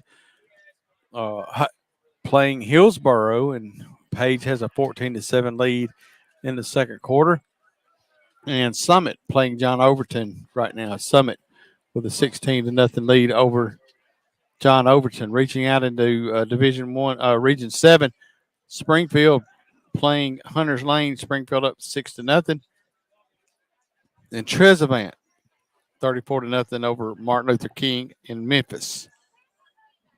Well, and also McGavock trailing Rossview 16-0 here on Thursday Night Football. Now, I didn't get any of those games up there at the top weight. I just got those two regions right there. Big game in the smaller classification. This was a divisive one in our Main Street Preps. Trousdale County 3-3, but they're going to East Robertson, and East Robertson 6-1. Mm-hmm. Young Groves, or I should say the older Groves, Elijah committed to University of Kentucky, and East Robertson leads that game 7-0. So a lot of good games going across the Mid-State. A lot of teams playing tonight, getting ready for that fall break, much like we got here tonight. That's exactly right. And we are here at Franklin High School. Franklin trails 34-14, as I told you, and Franklin has now taken the field as well. So we're about a minute and a half away from getting action underway.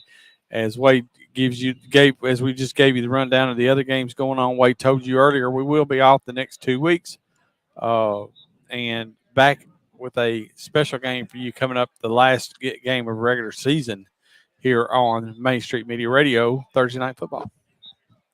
And, Buddy, you thought there was a lot of good games tonight? Well, you and I have the rest already of the looked at that Week 8 schedule there, or excuse me, that Week 11 schedule. There are a ton of good games to be had. So stay tuned. You never know where we might end up, partner. We've been, we've been all over the Mid-State thus far. Laverne, we've been in Rutherford County twice. Went to Laverne and Murfreesboro. We went to Nashville, to the new James Lawson High School. Let's see. We've been here in Franklin County, here in Williamson County now twice with the CPA BGA game, and now tonight with Franklin versus Ravenwood. So it's been a pretty interesting little circuit that we've run. And like I said, a lot of people, when they look at a schedule and they say, "Why are you going to a team that's 0-7?" It's because, hey, I'd love to be here when they won that game, wouldn't you? Why not go and have a chance? Wade and I, the one thing that we were talking about, we've done a lot of ball games. Usually they're our teams that we know a lot about, and it's been pretty interesting to come out to these games and learn about these teams that we don't know much about, and get appreciation of these players who are out here putting it out on the field every single week, regardless of whether they're 0-7 or 6-1. 100%, and that's why we do it. That's why we love bringing you guys these Thursday night games, and it kind of just shows what Main Street Preps is all about. I mean, we cover it all. We cover them all. I mean, we have covered teams. I promise you, I have sat here in this press box, or not this one, but in the press box, and covered my own home teams that were 0 and whatever, 1 and whatever, 2 and whatever. You know, it's hard to watch that, but that doesn't make the effort of the kids any different. And that's what we do in Main Street Media, either on the digital side or on the newspaper, traditional newspaper side. We're covering these teams. It doesn't matter what their records are. Yes, it matters to them, and yes, they want to win, and yes, the fans want them to win. But as far as our coverage goes, we're going to go out there and we're going to write stories about you, whether you win or lose. We're going to talk about your effort, talk about what you're doing. Hopefully, it will make everybody proud of you, proud of these kids for being out there. And yeah, the result is important. Don't get me wrong. Everybody, why would they be playing if they didn't want to win? But at the end of the day, that's not what we're about. We just want to cover our teams, and that's what Main Street Media is doing all over Middle Tennessee. A lot of big games tomorrow night as well, and our Main Street Preps game of the week is Brentwood at Centennial. Yeah. Oh, And that's going to be a big one. And I went out on a little bit of a limb. It was me and our good buddy Chris Yao, the only you didn't pick Brentwood, did you? No, everybody's picking Brentwood. I went Centennial 24-20. David Wilson, our buddy. I gave Yao credit initially. It was Wilson. Oh, was it? Okay. He picked Centennial 27-24. That's going to be a slobber knocker. Henry County is at Beach tomorrow night. Innsworth is at Father Ryan in a big Division II showdown. Father Ryan's having a great season, but that one pretty much all predicted to go to Innsworth. Columbia Central. You want to talk about a far region game? I thought Giles County, I might be a little biased, but I still claim that Giles County travels the most miles of anybody for a region game. But Columbia Central's got to go all the way to Franklin County tomorrow night for a showdown. And kind of like what I'm going to do with Grundy County tomorrow. There really ain't any good, easy way to get to Franklin County. There's no way to get to Franklin County, Perry County, or Grundy County. I don't care I don't care who you are. I still say Giles County is worse. You go to Sequatchie, buddy. I mean, you made a trip. Although we don't go there this year, Giles County doesn't go there this year, right? They come to us, but that's a trip, y'all. I'm going to have to get back to my research on that because 2 years ago, I made the claim that has to be the furthest region game known to man. Giles going 2+ hours. And a time change, if I remember correctly, over to Sequatchie County. Right, yeah.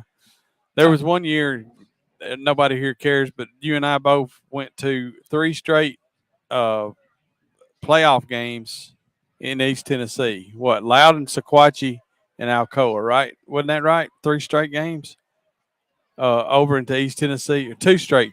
One of them came to us. That's right. Back to back, however. Back to back, like Loudon 1 week, and Alcoa the next. Right? Yeah. Now you tell me you've gone on a farther trip than that 2 weeks in a row. If that happens, I'll be finding the nearest hotel, and I'll just set up a small residency. I mean, might as well have just gone over to North Carolina and played, as far as I'm concerned. Absolutely. Real quickly before second half kickoff, Lipscomb Academy is at NBA tomorrow night. Columbia Academy is at Nashville Christian. You can check out our Main Street Preps predictions for Week 8.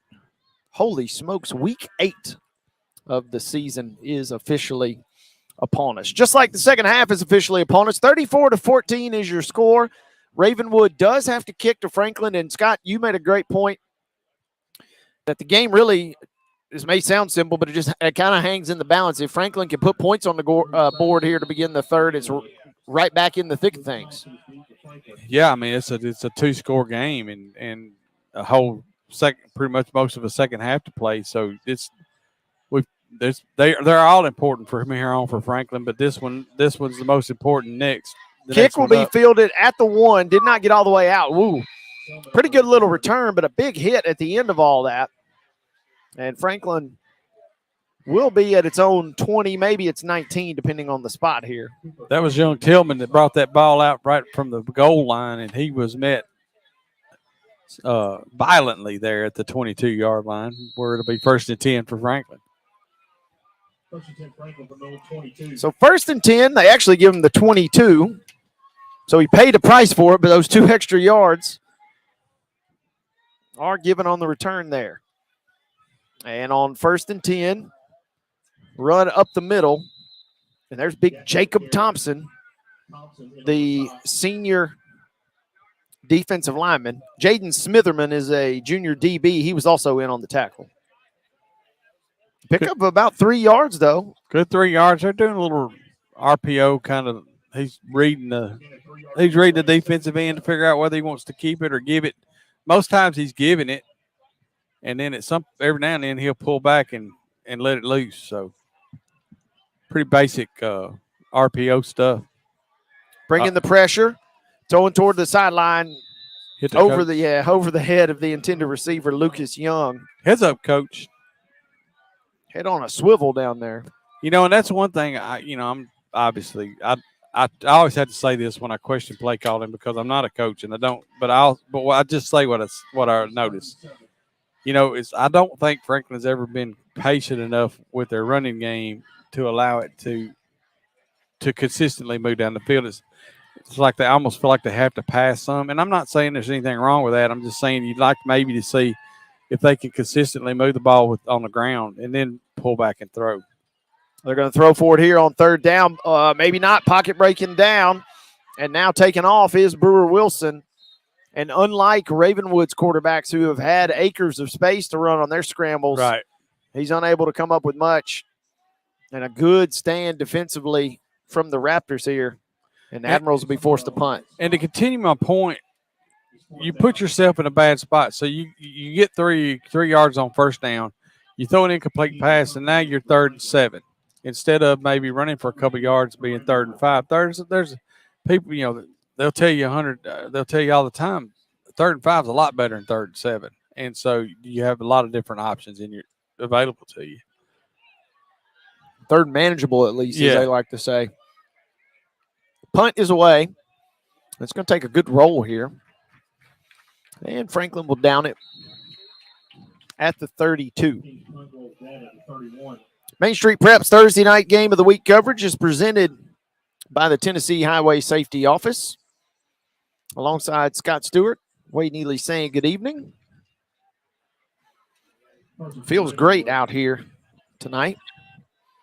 Thanks to all of our friends at Franklin for taking care of us, including our good buddy Jay Johnson. Yeah, great job. Thank you, guys. Former Martin Methodist college basketball player. Yeah, getting a little pregame trivia in there, as this is a give up the middle.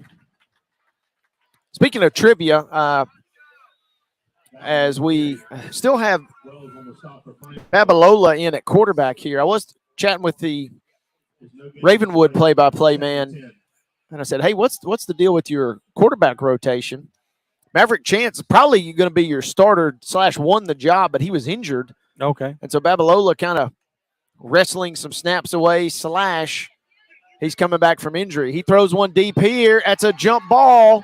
I think it's intercepted. And, yeah, it is. It's intercepted. Lucas Young, who's a great receiver for the Admirals, turns into the receiver here, skying and diving to make a grab. We've seen 2 or 3 great acrobatic interceptions here tonight, and this time the Admirals come away with the takeaway. I want to say he was the intended receiver on the other side whenever that other interception for Ravenwood, same kind of jump ball. This time he out jumps the receiver and pulls the ball down and give his team the ball back, and a little burst of momentum there at the 30-yard line. Can the Admirals cash in? Both teams have now turned it over tonight. Brewer Wilson calling the play here at quarterback for Franklin. And Jalen Spring, the junior, first carry of the second half for the big fella. Now you've reeled off 3 yards on first down again. See, give your line another chance to give you 3 more and set yourself up for a third and much easier to get. Let's see what we do here. They're going to spread it out a little bit. Twins to the left. Still have Spring in the backfield. He is a bruising tailback. They're going to send him out of the backfield now. They will throw toward the sideline. It is caught. Young, who just made the interception, hauls it in at around the 44. That is a first down They love going to the sidelines, too, and Young hauls it in and they got out of Yeah, bounds. He's really good with those out throws, and I'll take back what I said now. I mean, they got the first down. I still say what I'm saying is solid scheme, but hey, if you got a kid that can throw the ball out like that, man, let him chunk it. 9:03 to go. Ravenwood leads 34-14. Now they're going to throw deep. They're going back to Young. They got it. And he hauls. Oh, and it came out. What are they going to call here? This could be incomplete. This could be down by contact, or this could be a fumble. They say down by contact. Wow. Out at the 19-yard line, Young made a great grab and held on to it just long enough. And then as he fell to the turf, he was ruled down by contact before the ball popped loose. That could have literally gone any one of those three ways. Yes, and they would have not been overturned because they wouldn't have had conclusive evidence of anything. 18-yard line going in for Franklin. They work left to right here. Suddenly back in this game. Big hole opening up for Spring. And instead of going toward the hole, Spring's looking for somebody to run over. And he picks up several yards there. They're going to mark him down maybe around the 15. Pick up about 4. 2nd and 6 upcoming. Can the Admirals get back in this thing? They have Young split to the right. They also have Wills Jackson also on the right. They pump fake to Jackson. Now they're throwing in the corner for Young. And as talented as Young is, he ran out of room right there, and it's incomplete. I think it was a throwaway. I think he saw it wasn't open, and Wilson threw that one away. It was either a smart throwaway or Young was literally the only person that had a chance even to get to it. Right. Down 20. Got 3rd and 7. Presumably a field goal does you no good here. So Yeah. you're looking at 2 downs to try and pick up about 7 yards. From the 15 in the red zone for the first time here in the second half. Wilson, flush from the pocket, looking to step up. Now firing downfield, corner of the end zone, incomplete. Tough break right there as Wilson almost stepped up in the pocket. Yeah, he had at least 4 or 5 yards on a scramble. I almost like to talk him into running that ball, but end up 4th and 7 now here at the 15-yard line. Got to get to the 8 for the first down. This is a big play. Oh, absolutely huge, Wade. Biggest play of hometown Admirals. Looking for their first win of the season. What a win it would be if they could pull off this comeback. They snap it with 2 on the play clock. Pump and go toward the end zone. Young is wide open. They overshot him. And it's incomplete. The pump and go was there. And Wilson rips his chin strap off in frustration. He knows he misfired that one. That was 6 as Young was wide open in the corner of the end zone. I'm impressed with Wilson and Young. I find it hard to believe that this Franklin team is 0-7, to be honest with you. I know that they've got some players back that they haven't had, but the way they played, they should have won a game or 2 by now. I'm with you. And the defense, despite giving up 34, has played well at times, including this first down stop. Give up the middle and stuffed. Good job on Elmore there, the defensive line, the senior, making the tackle for maybe a 1-yard loss. Quit keeping stats in the second half because we're not going to give them at the end of the game, but that's about 18 carries for that young man. Dowland. Abalola going to throw toward the sideline. Caught and immediately greeted and seated on that sideline. And a good effort there for Wayne Wells, the junior DB. Haven't called his name tonight, but he made a great job. And now it's going to set up 3rd and 8 maybe, 3rd and 7 here. Franklin's been here all night. Just have not been able to get Ravenwood off the field. Oh, and it's going to be close. He's going to be short. He's going to be short, yeah. But Dowland got just close enough to maybe make you think about going for this. It'll be 4th and a yard. And the offense comes out immediately. They went with the hard count earlier. And I think this time, instead of the defense jumping, the offense moved. And they did. And that'll make the decision a lot easier here. Well, the punting unit immediately trots out. Coach is probably like, whew. Yeah.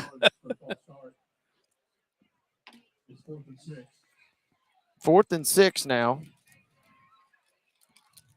This has been a wild ball game here at 34-24.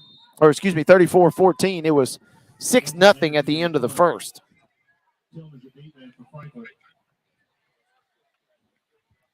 High snap of sorts, but a good job bringing it down. This will be a decent kick. Oh, what a good Oh, thing. wow. And a massive Ravenwood roll, picking up at least 10 yards of extra field position. And so now Franklin will have to try it back out offensively, try and rally the troops after turning it over on downs in the red zone a moment ago.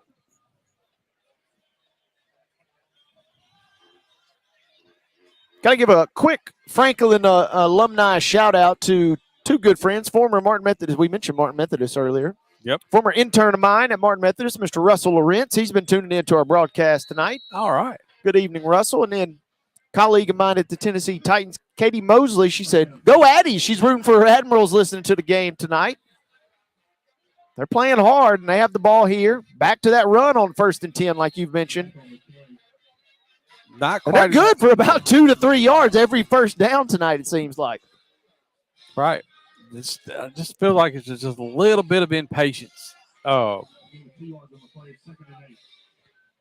You know, make the defense stay honest, because I can just about it just seems like I can just about tell you that on 2nd down they're going to drop back to pass, and at some point the defense is going to key in on that, and your quarterback's going to be picking himself up off the ground. They're going to blitz you, and he's going to be eating grass, and you know that's the kind of thing you're going to avoid. But now we're going to spread everything out with a no back, so I guess we know what's going to happen here. Empty backfield, nowhere to go for Wilson except downfield. Or maybe he's going to take off and run. First real kind of marauding effort there. You're going to have to teach him how to slide. That was not a great slide by any stretch of the imagination. Pick up the first down. He got it out to the 39 for the first. And, you know, you go back to that run, or could have been a run in the red zone earlier. Yeah. Could have picked up some nice yards. You could have really helped them they could have scored down there maybe. But, you know, he made the decision he thought was right. If we throw a touchdown, we're saying what a great decision there. Yeah, good job. 34-14, backside pressure. Second time tonight that Ravenwood has came flying off the edge. Kenner Schlitt this time on the sack in the first quarter. They came off the far side. This time they come off the near side, completely unprotected. Yeah. And at that point, you're saying good job by Wilson just hanging on to the football. Yeah, that's going to lose 8 yards. 2nd down and 18. Put you in a big hole here in your own territory. Trailing by 20 with just 4 minutes left in this ball game. I mean, in this quarter. Out of the gun, they keep one in the backfield and they throw to him. But a good job defensively reading the screen pass is Lane Summerall. And Summerall makes a great individual play. Seems like screenplay is always feast or famine. You're one blocker away from really springing it, and that time it was an individual effort that probably saved a massive game. Yeah, well, he picked that up pretty early. He saw and one of the blocker, and of course the blocker missed him. He read the play, and the blocker missed him, and that's a disaster for a screenplay. Now it's 3rd and 18. Admiral's going backwards here on this drive. Ball between the hash marks. Wilson collects the snap, pats it. Now he's having to roll, fires across his body. Incomplete. Kind of just live to fight another day. The clock will stop with 3:02 remaining. And there's only a handful of offensive drives left for Franklin here, but they will send out the punt unit, at least try and flip field position perhaps. Did a good job punting last time. Pinned them back there and deep back there, and one of their worst starting positions of the night. Ooh, it was a high snap. Good job bringing it down. What a great kick. Good job of the coverage team that actually took a little bit of a backspin there. Looked like a pretty good pitching wedge to me. More of yours than mine. No, mine tend to roll forward, my friend. I got no check. The check is not in the mail on mine. No, there's no check. 2:56 remaining. We're going to comb through our scores of interest. One I can tell you is, remember, East Robertson was locked in a tight one, 7-0 versus Trousdale County. It's now 21-0, so they're starting to pull away there. Okay. We'll get you a Page Hillsboro update a little bit later. Babalola back out. He fires one. Is that caught? Yep. Yeah, it is. From a standing position, picking that just barely up off the grass was Kemple, who's made some fantastic catches tonight. And he hauls it in and then scoots across midfield out to the Franklin 46. 2:47 remaining in this third. How about Babalola and Maverick Chance, both sophomore? Yeah. Seen both of them make some tremendous throws here tonight and quality runs. They give it up the middle here to Dowland. Dowland's going to end up close to 30 carries tonight if his pace continues. He's pretty much at 20 right now. And if they're going to run the clock out for the rest of the game, he's probably going to be the man carrying the ball. So I'd say, yeah, he's going to be up there close to 30. He'll get over 100 yards unless he just loses yard every time. They go back to him. And good job, tripped up there in the backfield.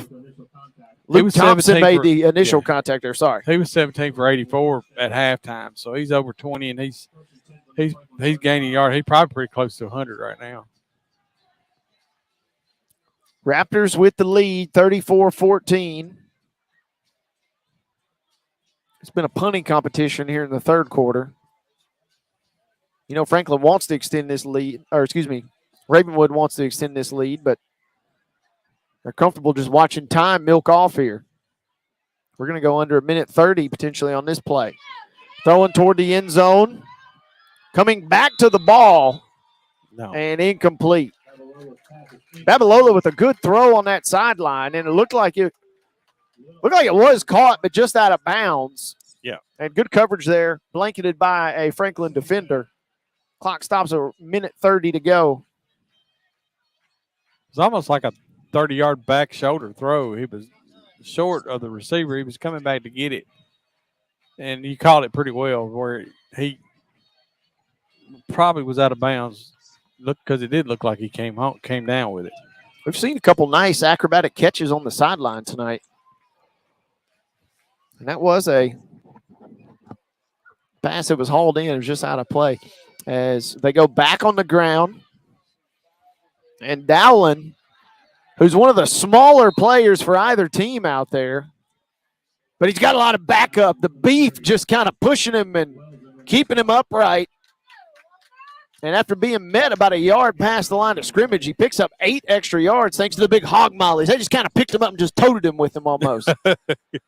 Number 12. Don't worry, we got you back, partner. Stephen Neebs is going to come in, take his place because that's 20-plus carries for Dowland. Give another man a chance to carry the rock. 3rd and 1. And stuffed. Met right at the line of scrimmage. Couple of players in on the tackle, including Jacob Dykstra, the junior. It'll be 4th down. And Dowland comes back in.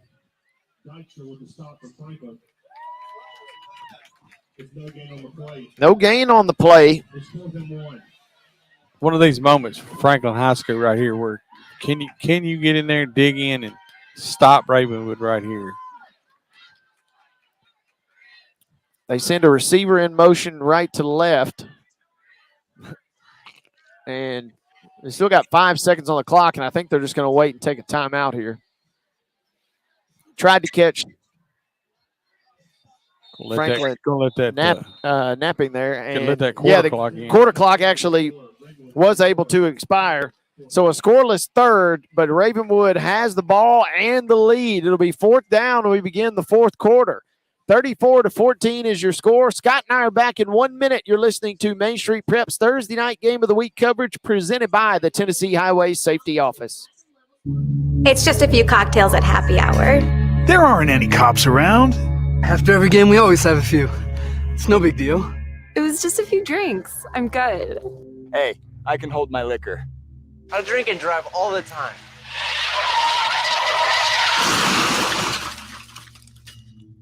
If you put away some drinks, put away your keys. Fans don't let fans drive drunk. Brought to you by the Tennessee Highway Safety Office. Let's visit with Laura from Moxie Pest Control. What separates us from other companies in Tennessee, our mission to our customers is to always improve the quality of life. We're considered a full encompassing service, so we're going to take care of 50 plus different pests, and we'll always have your back. Call Moxie Pest Control at 615-469-5710. That's 615-469-5710. Or visit them at moxieservices.com. 4th quarter. And Ravenwood's offense looking to put an exclamation point on this one. They'll go for it. 4th and 1 from the 26. Oh, he didn't get it at first, but oh my goodness, he sure did get it on that second effort. time in the last 4 plays that Dowland was met and stopped dead to rights, but just kept his legs moving, and then the offensive line kind of just pushed him the rest of the way. And Ravenwood's kind of just driving, just bleeding the life out of this game right now. I don't guess it matters how big of a back you are when you got that big of an offensive line, does it? They do have some beef, partner.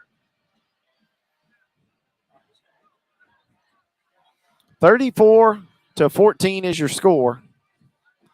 It was 6-0 after 1. Nobody scored in the third.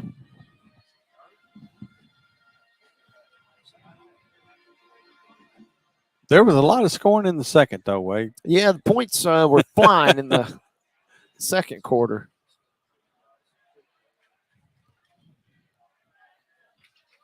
And we got an injury timeout here. What's going on? The play's kind of been halted here. James Irby, please report to the press box. And now everybody's kind of calling people to the press box. Glancing around. Yeah, referee PSAs. Doesn't know what's going on. He seems to be flustered. Now they got another person being summoned. They're wanting to add time to the clock. Need to get the clock added up to 11:37. Make sure we get those 4 seconds in.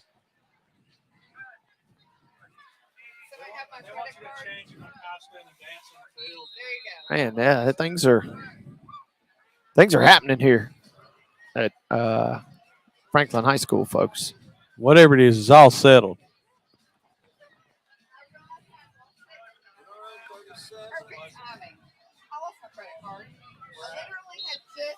He's very difficult. Dowland is, to be such a small young man, he is very difficult to bring down. Yeah, he's been one of the more entertaining backs to watch. He's 5'7", 5'8". Yeah, I'm telling you. On a good day. Got the tall, high socks. He stands next to his quarterback, Babalola. They reset the clock, by the way, only to just wind it. And Ravenwood is sitting here looking like, well, we ain't snapping anytime soon. Now they're ready. 2nd and 6. Babalola's going to fake it beautifully and now hands it off to Dowland, who doesn't pick up much, if any, yardage. Good job over there. Stretching the play out defensively was Zach Cowart, the linebacker. Ravenwood's been pretty happy in between those tackles tonight, Wade. You've not seen less than a handful of outside runs. That was about as outside of a run as they've tried all night long. they've lived in between those tackles all night long, and it's worked wonders for them. And, you know, it's 3rd and 6 from the 15. Ravenwood's still glancing to the sideline. There's 5 seconds on the play clock. I don't know if they're going to get this off. 2, 1. No. Yep, and there's the delay. I was just going to make the comment. You would think there's a minute and a half left in the game the way that Ravenwood is kind of just nonchalantly. Yeah. You know, you're obviously going to be happy if this score holds with the win, but presumably you want a little more style points. Like you've mentioned a couple of times tonight, you got a big non-region game versus Oakland coming up in 2 weeks. Maybe they're just setting it up for a 3rd and long potential touchdown here. 3rd and 11 after the penalty from the 20. And Babalola will dump one in the flat. It is caught. There's the first down. Still on his feet. And into the right at the one. Dumped into the flat. They were celebrating awful big, but he stepped out of bounds just before he got in the end. Patrick Sullivan, who's a junior tight end, down to the 1. Did I not just say they were maybe setting them up for a longer potential touchdown? And they almost did it. You're right. Sullivan's going to go back and watch the tape on that and say, how did I not score? There were about 6 blockers down there. That's exactly. He just kind of mismanaged his angle there. Give him a hard time. Well, he just wanted Dallin to get it in the end zone. I presume that's who's going to get it here. 1st and goal from the 1. Yeah, Dallin scored. Dallin went in untouched. Score his 2nd of the night. 2nd tutty. He deserves it. Like I said, but before this game's over with, he's going to be at 30 touches and he's over 100 yards right now. I can assure you that with 2 touchdowns. I would say if we were giving out an offensive player of the game, the young man that we've come to know as Davis Dallin would be that player. Dallin's played very well. He's going to deserve a nice ice bath and a breather after this game during fall break next week. Yeah. As he has played very well. The extra point is up, and the extra point is good. 41-14 is your new score. Halfway home here in the 4th. As we take a 1-minute timeout, you're listening to Main Street Prep's Thursday night game of the week coverage presented by the Tennessee Highway Safety Office. It's just a few cocktails at happy hour. There aren't any cops around. After every game, we always have a few. It's no big deal. It was just a few drinks. I'm good. Hey, I can hold my liquor. I drink and drive all the time.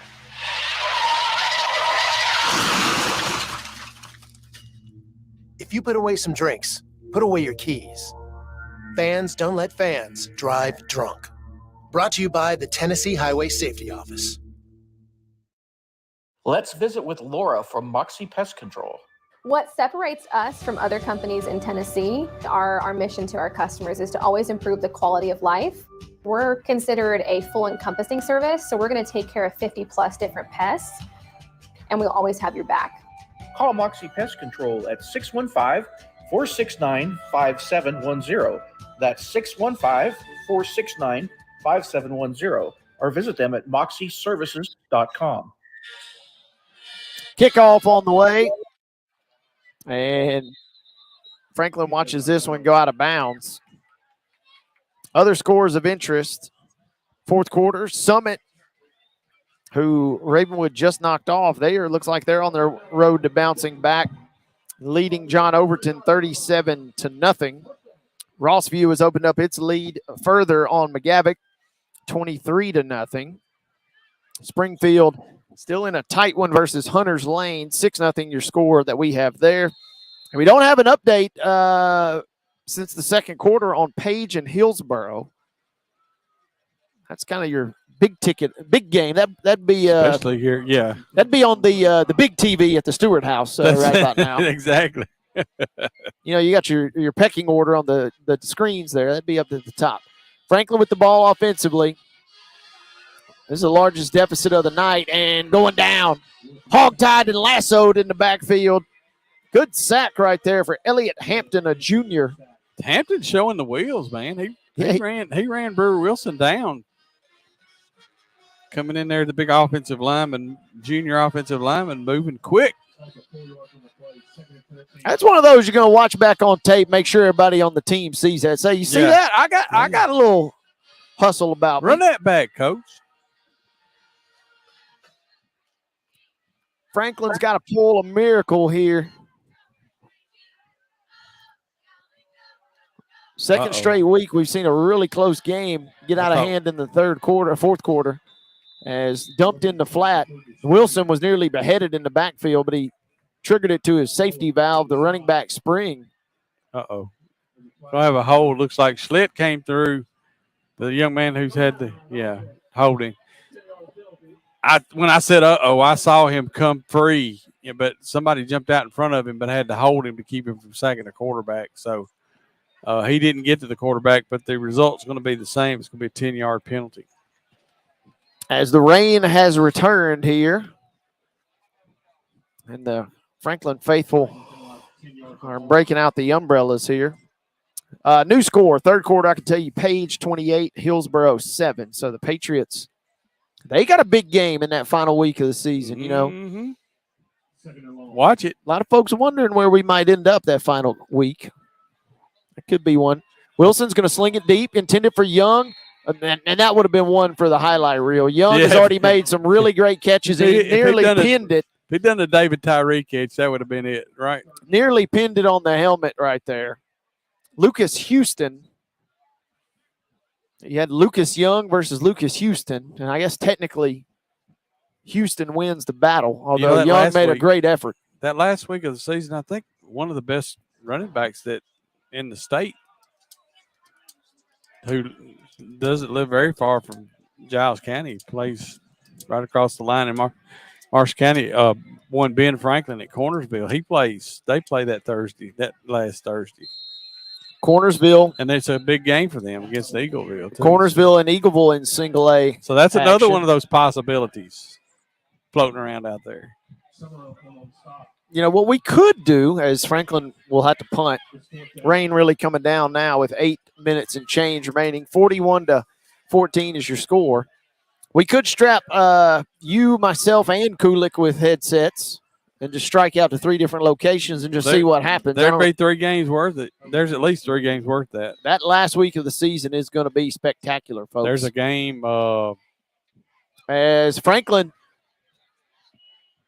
was trying to kick it the whole way, and the rugby kick was eventually blocked, and now it's picked up by Franklin and off to the races out across midfield for a first down, unlike anything you've ever seen before. I guarantee you, Tegan Lee, as Franklin's rugby punt, it was not a designed fake, but the rugby punt was not there. See, that's a team having fun. That's a team with fixing to be 0-8, and a man makes a play, and they're out there jumping and high-fiving and loving on him. That's what it's all about right there, Wade. You can't tell me that team's not having fun. He didn't look like a sophomore running. He picked that thing up and said, look out. Galloping. He was galloping down the field. I got acres of space. The big fella, Tegan Lee. First down now for Franklin. They go back to the air, firing it over the middle. Ooh. Incomplete. And we got a little jawing at the end of the play here now. And now we got a little more jawing. Oh, come on. Come on. And finally, there's a flag. One of the linemen comes in right at the end and says, you know what? If everybody else is going to do this, I think that was Sims Armentrout, by the way, the junior. He said, you know what? Enough's enough. If everybody's going to be out here hemming and hawing, then I'm going to go ahead and I'm going to actually do something here. Get my money's worth. That was shades of the BGA game we did 2 weeks ago, where we saw a helmet get ripped off, and then the offensive lineman for BGA came back about 3 plays later, says, you know, you're going to rip my helmet off? Guess what? I'm going to rip yours off. That's right. Well, I'll tell you what, they dropped that one straight on Ravenwood. Wow. And so, you know, we're supposed to be unbiased in this, but I am begging for Franklin to score here because this would be the most unconventional touchdown drive you've ever seen. You had a blocked punt that you picked up and ran for 30-something yards for a first down. Right.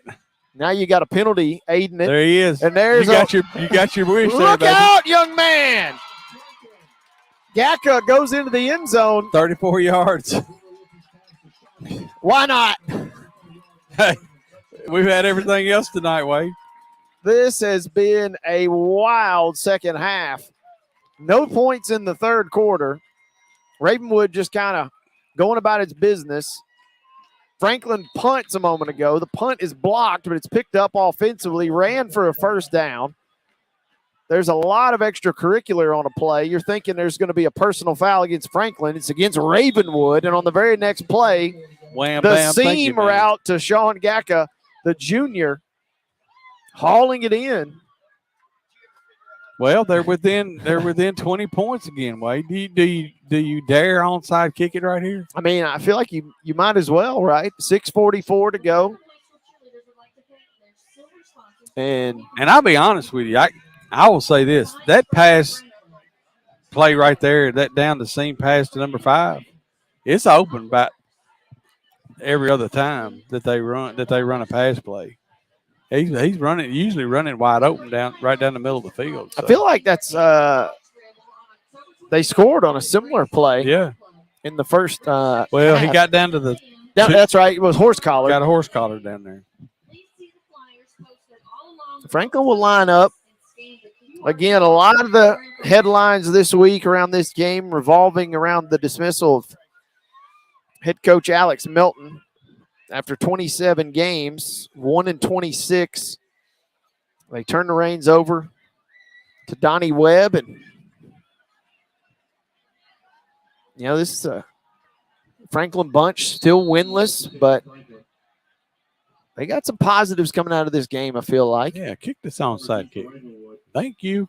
And that takes a great bounce, and the ball is still loose. Oh, they it got looks it. like Franklin has recovered. They got it. They can recover at the 45-yard line. Strike up the band, folks. Well, we hadn't had an onside kick yet. Why not have one of those? A successful one, by the way. And by the way, Franklin kicks that. You see so many teams, they just overload it to the short side of the field. Yeah. They did overload their personnel, and they kicked it wide, and they still went with the bounce, but that had so much heat on it. Yeah. It took a great bounce. Ravenwood tried to knock it down, but instead they tipped it in the air. And when they tipped it in the air, the second man for Franklin was able to recover. From the 45 now.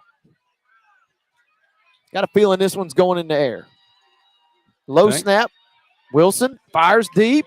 Oh, he didn't see it. He lost it. Lucas Young had a step. 2 things on that. He never saw it. The second one is if he could have just put a little air under that one instead of frozen roping it, he'd have given the man a chance to find that ball in the air. And he's already shown he's got the capability, if he could find the ball, to jump up and get it just about anywhere. Sets up 2nd and 11, or 2nd and 10, beg pardon. Wilson wipes his hands, takes the snap, hauled in on the sideline. And if you're on the other sideline, you're Ravenwood, realistically probably still going to hang on to win this game, but some of that momentum, maybe those style points that you felt like you had scored tonight, kind of deflated a little bit right now. Yeah.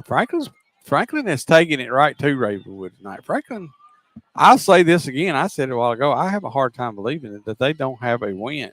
They play better than an 0-17.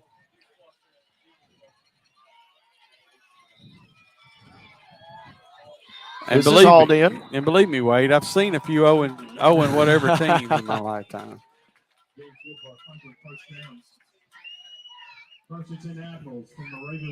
Admirals pick up a first down. Get on the ball. You got to score 3 touchdowns. You need to treat it like 2-minute offense from here on out. Yeah, they only have 2 timeouts remaining, too. 41-21. Wilson wipes his hands once more. Now he's ready. Looking toward his near sideline. He's got Young bobbled it.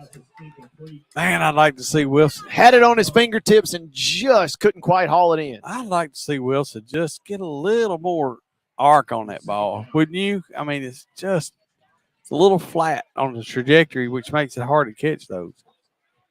Plus, it's wet. But, hey, he dropped it in there, though. Let's just say that. He dimed him. And I'll tell you this, as great of a player as Young is, he's going to go back and say, I probably should have had that one. You know, yeah, he should have had it. He's such a good player that he's thinking, man, I wish I had brought that in. I don't think anybody's going to argue that. It hit him in both hands, so he should have had it. 2nd and 10 from the near side hash. Pocket collapsing. Wilson's going to roll to his right, firing across his body. Look. Oh, my goodness. And back toward Young. Now Young sprawling in the end zone, and it's incomplete. It was scramble drill time, and Young was doing what he was supposed to do, and Wilson spotted him, but he just couldn't get it to him. Just a little bit beyond his arms. And Young's wore out. Yeah, he says, I was just getting ready to say, what do we have in store for 3rd down here? And Young says, you know what? I'm taking this play off. I got to have a breather. Yeah, because he just ran 2 31-yard routes. Well, that one was probably 40 yards after he ran it back across the field. 3rd and 10.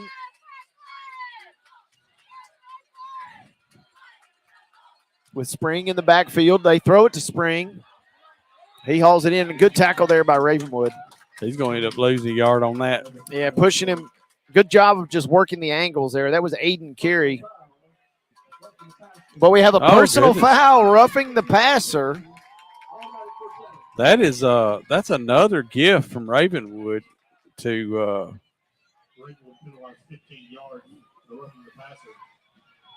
they basically gave Franklin the opportunity to score that last touchdown, and now they're going to open the door for Franklin to score now again here at the 16-yard line.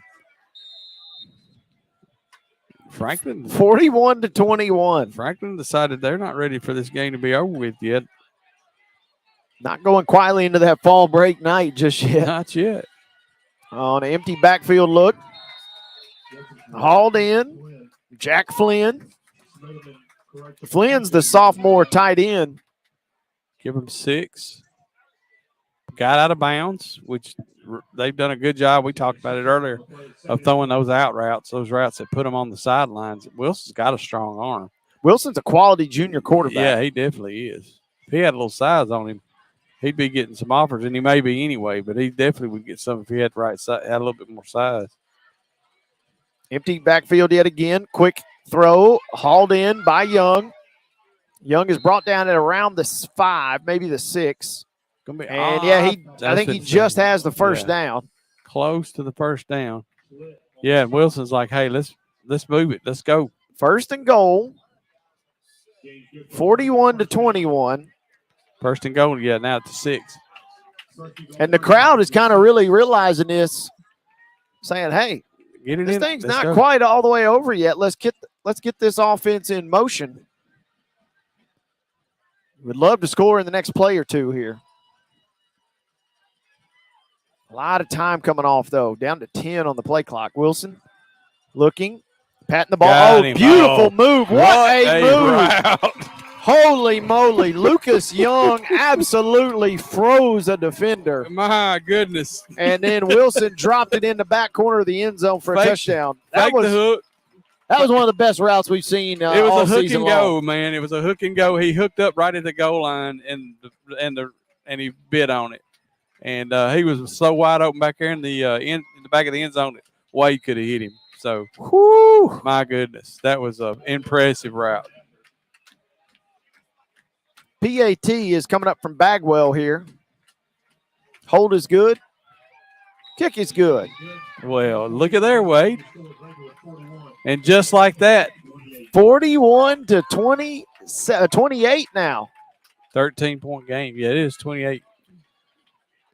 And we will take a timeout. We're back in 30 seconds. Franklin will onside kick it once more. Late in the 4th, Main Street Preps Thursday night game of the week coverage is brought to you by the Tennessee Highway Safety Office. It's just a few cocktails at happy hour. There aren't any cops around. After every game, we always have a few. It's no big deal. It was just a few drinks. I'm good. Hey, I can hold my liquor. I drink and drive all the time.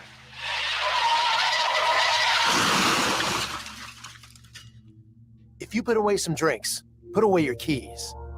Fans don't let fans drive drunk. Brought to you by the Tennessee Highway Safety Office. Onside kick number 2 coming up for Wade. That made me crack open another Diet Coke here. I got to get Jazz back that. up, partner. This game is. Tried to lull you to sleep there in the third, but fourth quarter has been about like the second was. Just action, action, action. And, you know, maybe Ravenwood was onto something. They were just bleeding the clock early in this game. You're saying, why are you just taking so much time? But Franklin's clawed back in it. It's 41-28. Onside kick. And 1, 2, 3, 4 players converging. Kimple was that wasn't Kimple, was it? Yeah, Kimple was there to cover that one up, I believe. Yeah. The one guy on the field you can't quite kick it to, your possession receiver. Yeah. And he had 3 players fall on top of him offensively to protect him after he makes that. So now Franklin's got 2 timeouts. I assume you're going to get a healthy dose of Dowland here. Yeah. Davis Dowland has had a whale of a game, the sophomore running back for the Raptors. And he is met nice play. and tripped up. Good tackle right there, right in the middle of the hole by Gacka. Yeah. He got maybe a yard. 2nd and 9. Everybody keeps looking at the clock. 4:26 now. It's 41-14 just a couple of moments ago. Ravenwood sprints to the line. We've seen this play before. Yeah, they're going to sit there and let that thing run down. They need to. We'll go under 4 minutes on this snap. Franklin will hard count. And Dowland, he is careful. Boy, now you get a timeout from Franklin. Yep. Dowland very patient back there, and he was waiting and waiting and waiting for a hole to develop. It never quite fully did. But he does pick up a yard or 2. Be 3rd and 7. Franklin called a timeout, and we have an injured player for Ravenwood. We're going to step aside for a quick break. 41-28, 3:54 to go in this ball game. When we come back, you're listening to Main Street Prep's Thursday night Game of the Week coverage, sponsored by the Tennessee Highway Safety Office. At Dixon Tater Shack, we take loaded baked potatoes to a whole new level. We're not just any potato joint, we're the best this side of the Mason-Dixon line. Whether you're a traditionalist who loves classic flavors or a culinary adventurer seeking bold new combinations, we've got you covered. Located at 728 East College Street. Dine in or take out. Follow us on Facebook. Call us at 615-740-7111. It's just a few cocktails at happy hour. There aren't any cops around. After every game, we always have a few. It's no big deal. It was just a few drinks. I'm good. Hey, I can hold my liquor. I drink and drive all the time.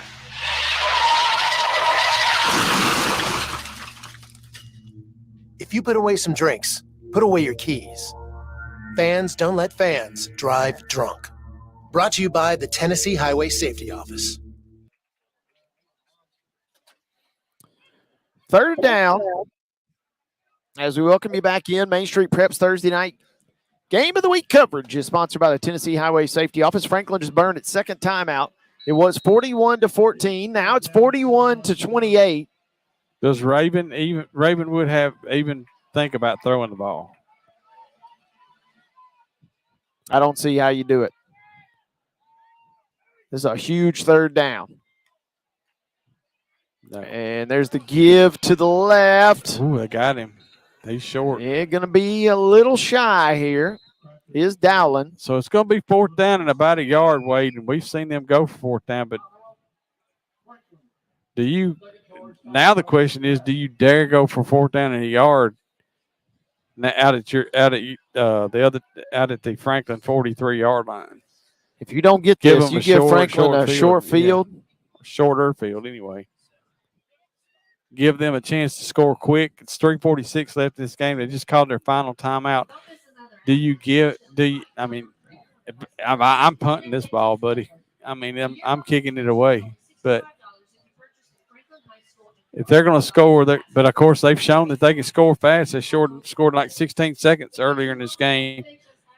Let one of those little receivers get loose in the defensive backfield, and wouldn't take them long to score anyway. So maybe you do give it a shot. And Franklin called the timeout. I still think with one timeout, Raven, don't be surprised if Raven goes back to that hard count here. Yeah, here comes offense, buddy. They're going for it. Fourth down. This is essentially your ball game. Franklin trails by 2 touchdowns with 3:46 to go. Ravenwood's in the shotgun. Careful. Watch the snap.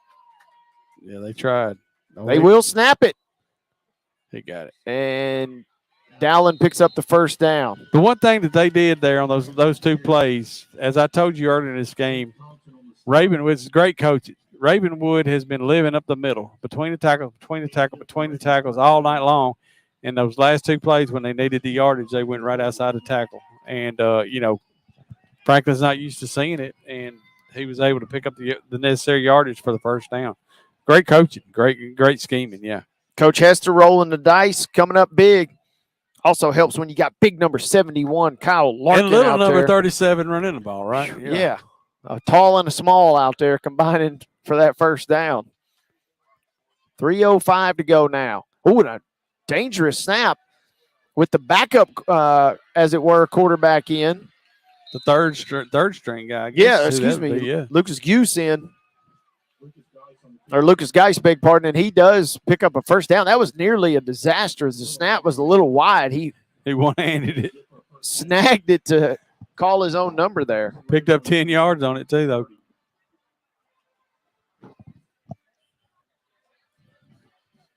And if you're Ravenwood, you're saying, can this clock go any faster? Franklin can't. They can stop it one more time. No. Thought they just called their last time out. Scoreboard still they says did 1. too. I thought they called. They did call 2. They only had 2 left. At least Sometimes that's you what can never trust the said. scoreboard. I think you and I might be right Well, there. you're right about that. Give is up the middle. 33. And backup ball carrier. And Ravenwood got the first down, and it's almost if they said, you know what, that's pretty much the game. We're going to put our backups in. Backup quarterback, backup running back, another backup running back's come in now. They got got some wide receivers we haven't seen out there. Side Longley in at the right side split in. Man, that was quick, though. They got one first down. There's still a little bit of game left here. Not much, but they were wanting to get some of these reps for these guys a lot earlier, undoubtedly. It's 39 carrying the ball. Jake Davis on the carry and a good tackle by Cowart, still battling strong over there. Ravenwood's a solid team, Wade. They except for a few disciplinary type discipline letdowns on those penalties. There's not a lot of flaws you can find in Ravenwood. They're pretty solid. They got that big old line and they know how to use it.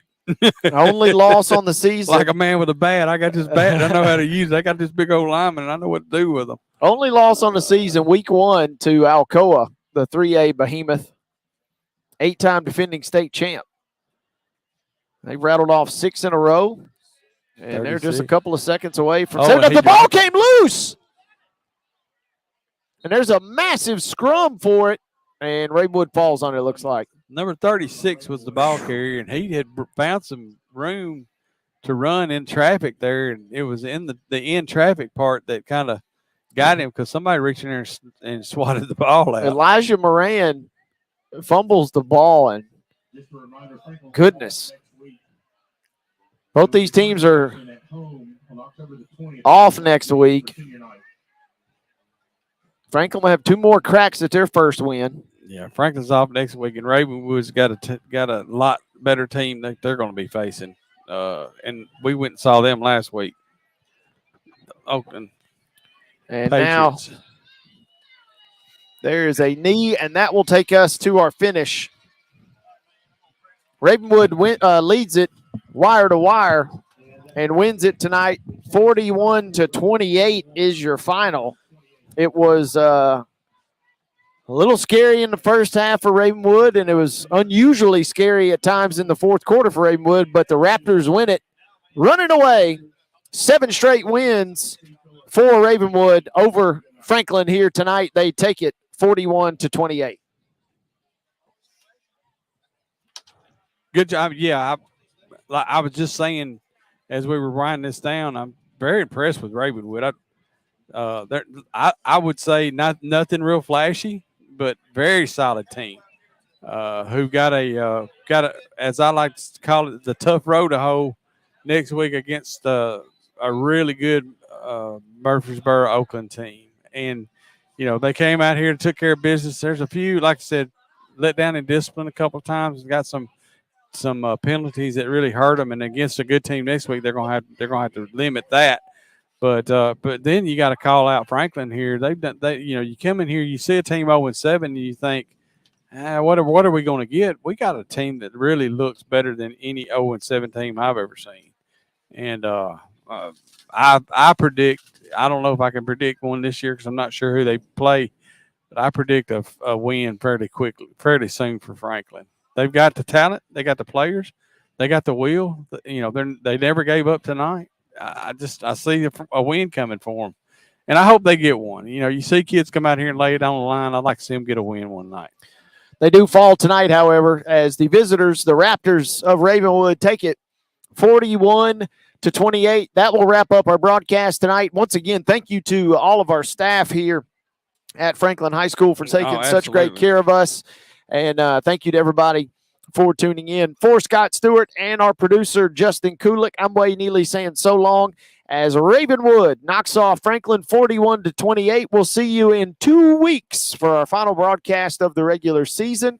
But for now, it's a final as the Raptors win it. We'll see you next time on the Main Street Preps Thursday night game of the week, sponsored by the Tennessee Highway Safety Office. Good night from Williamson County.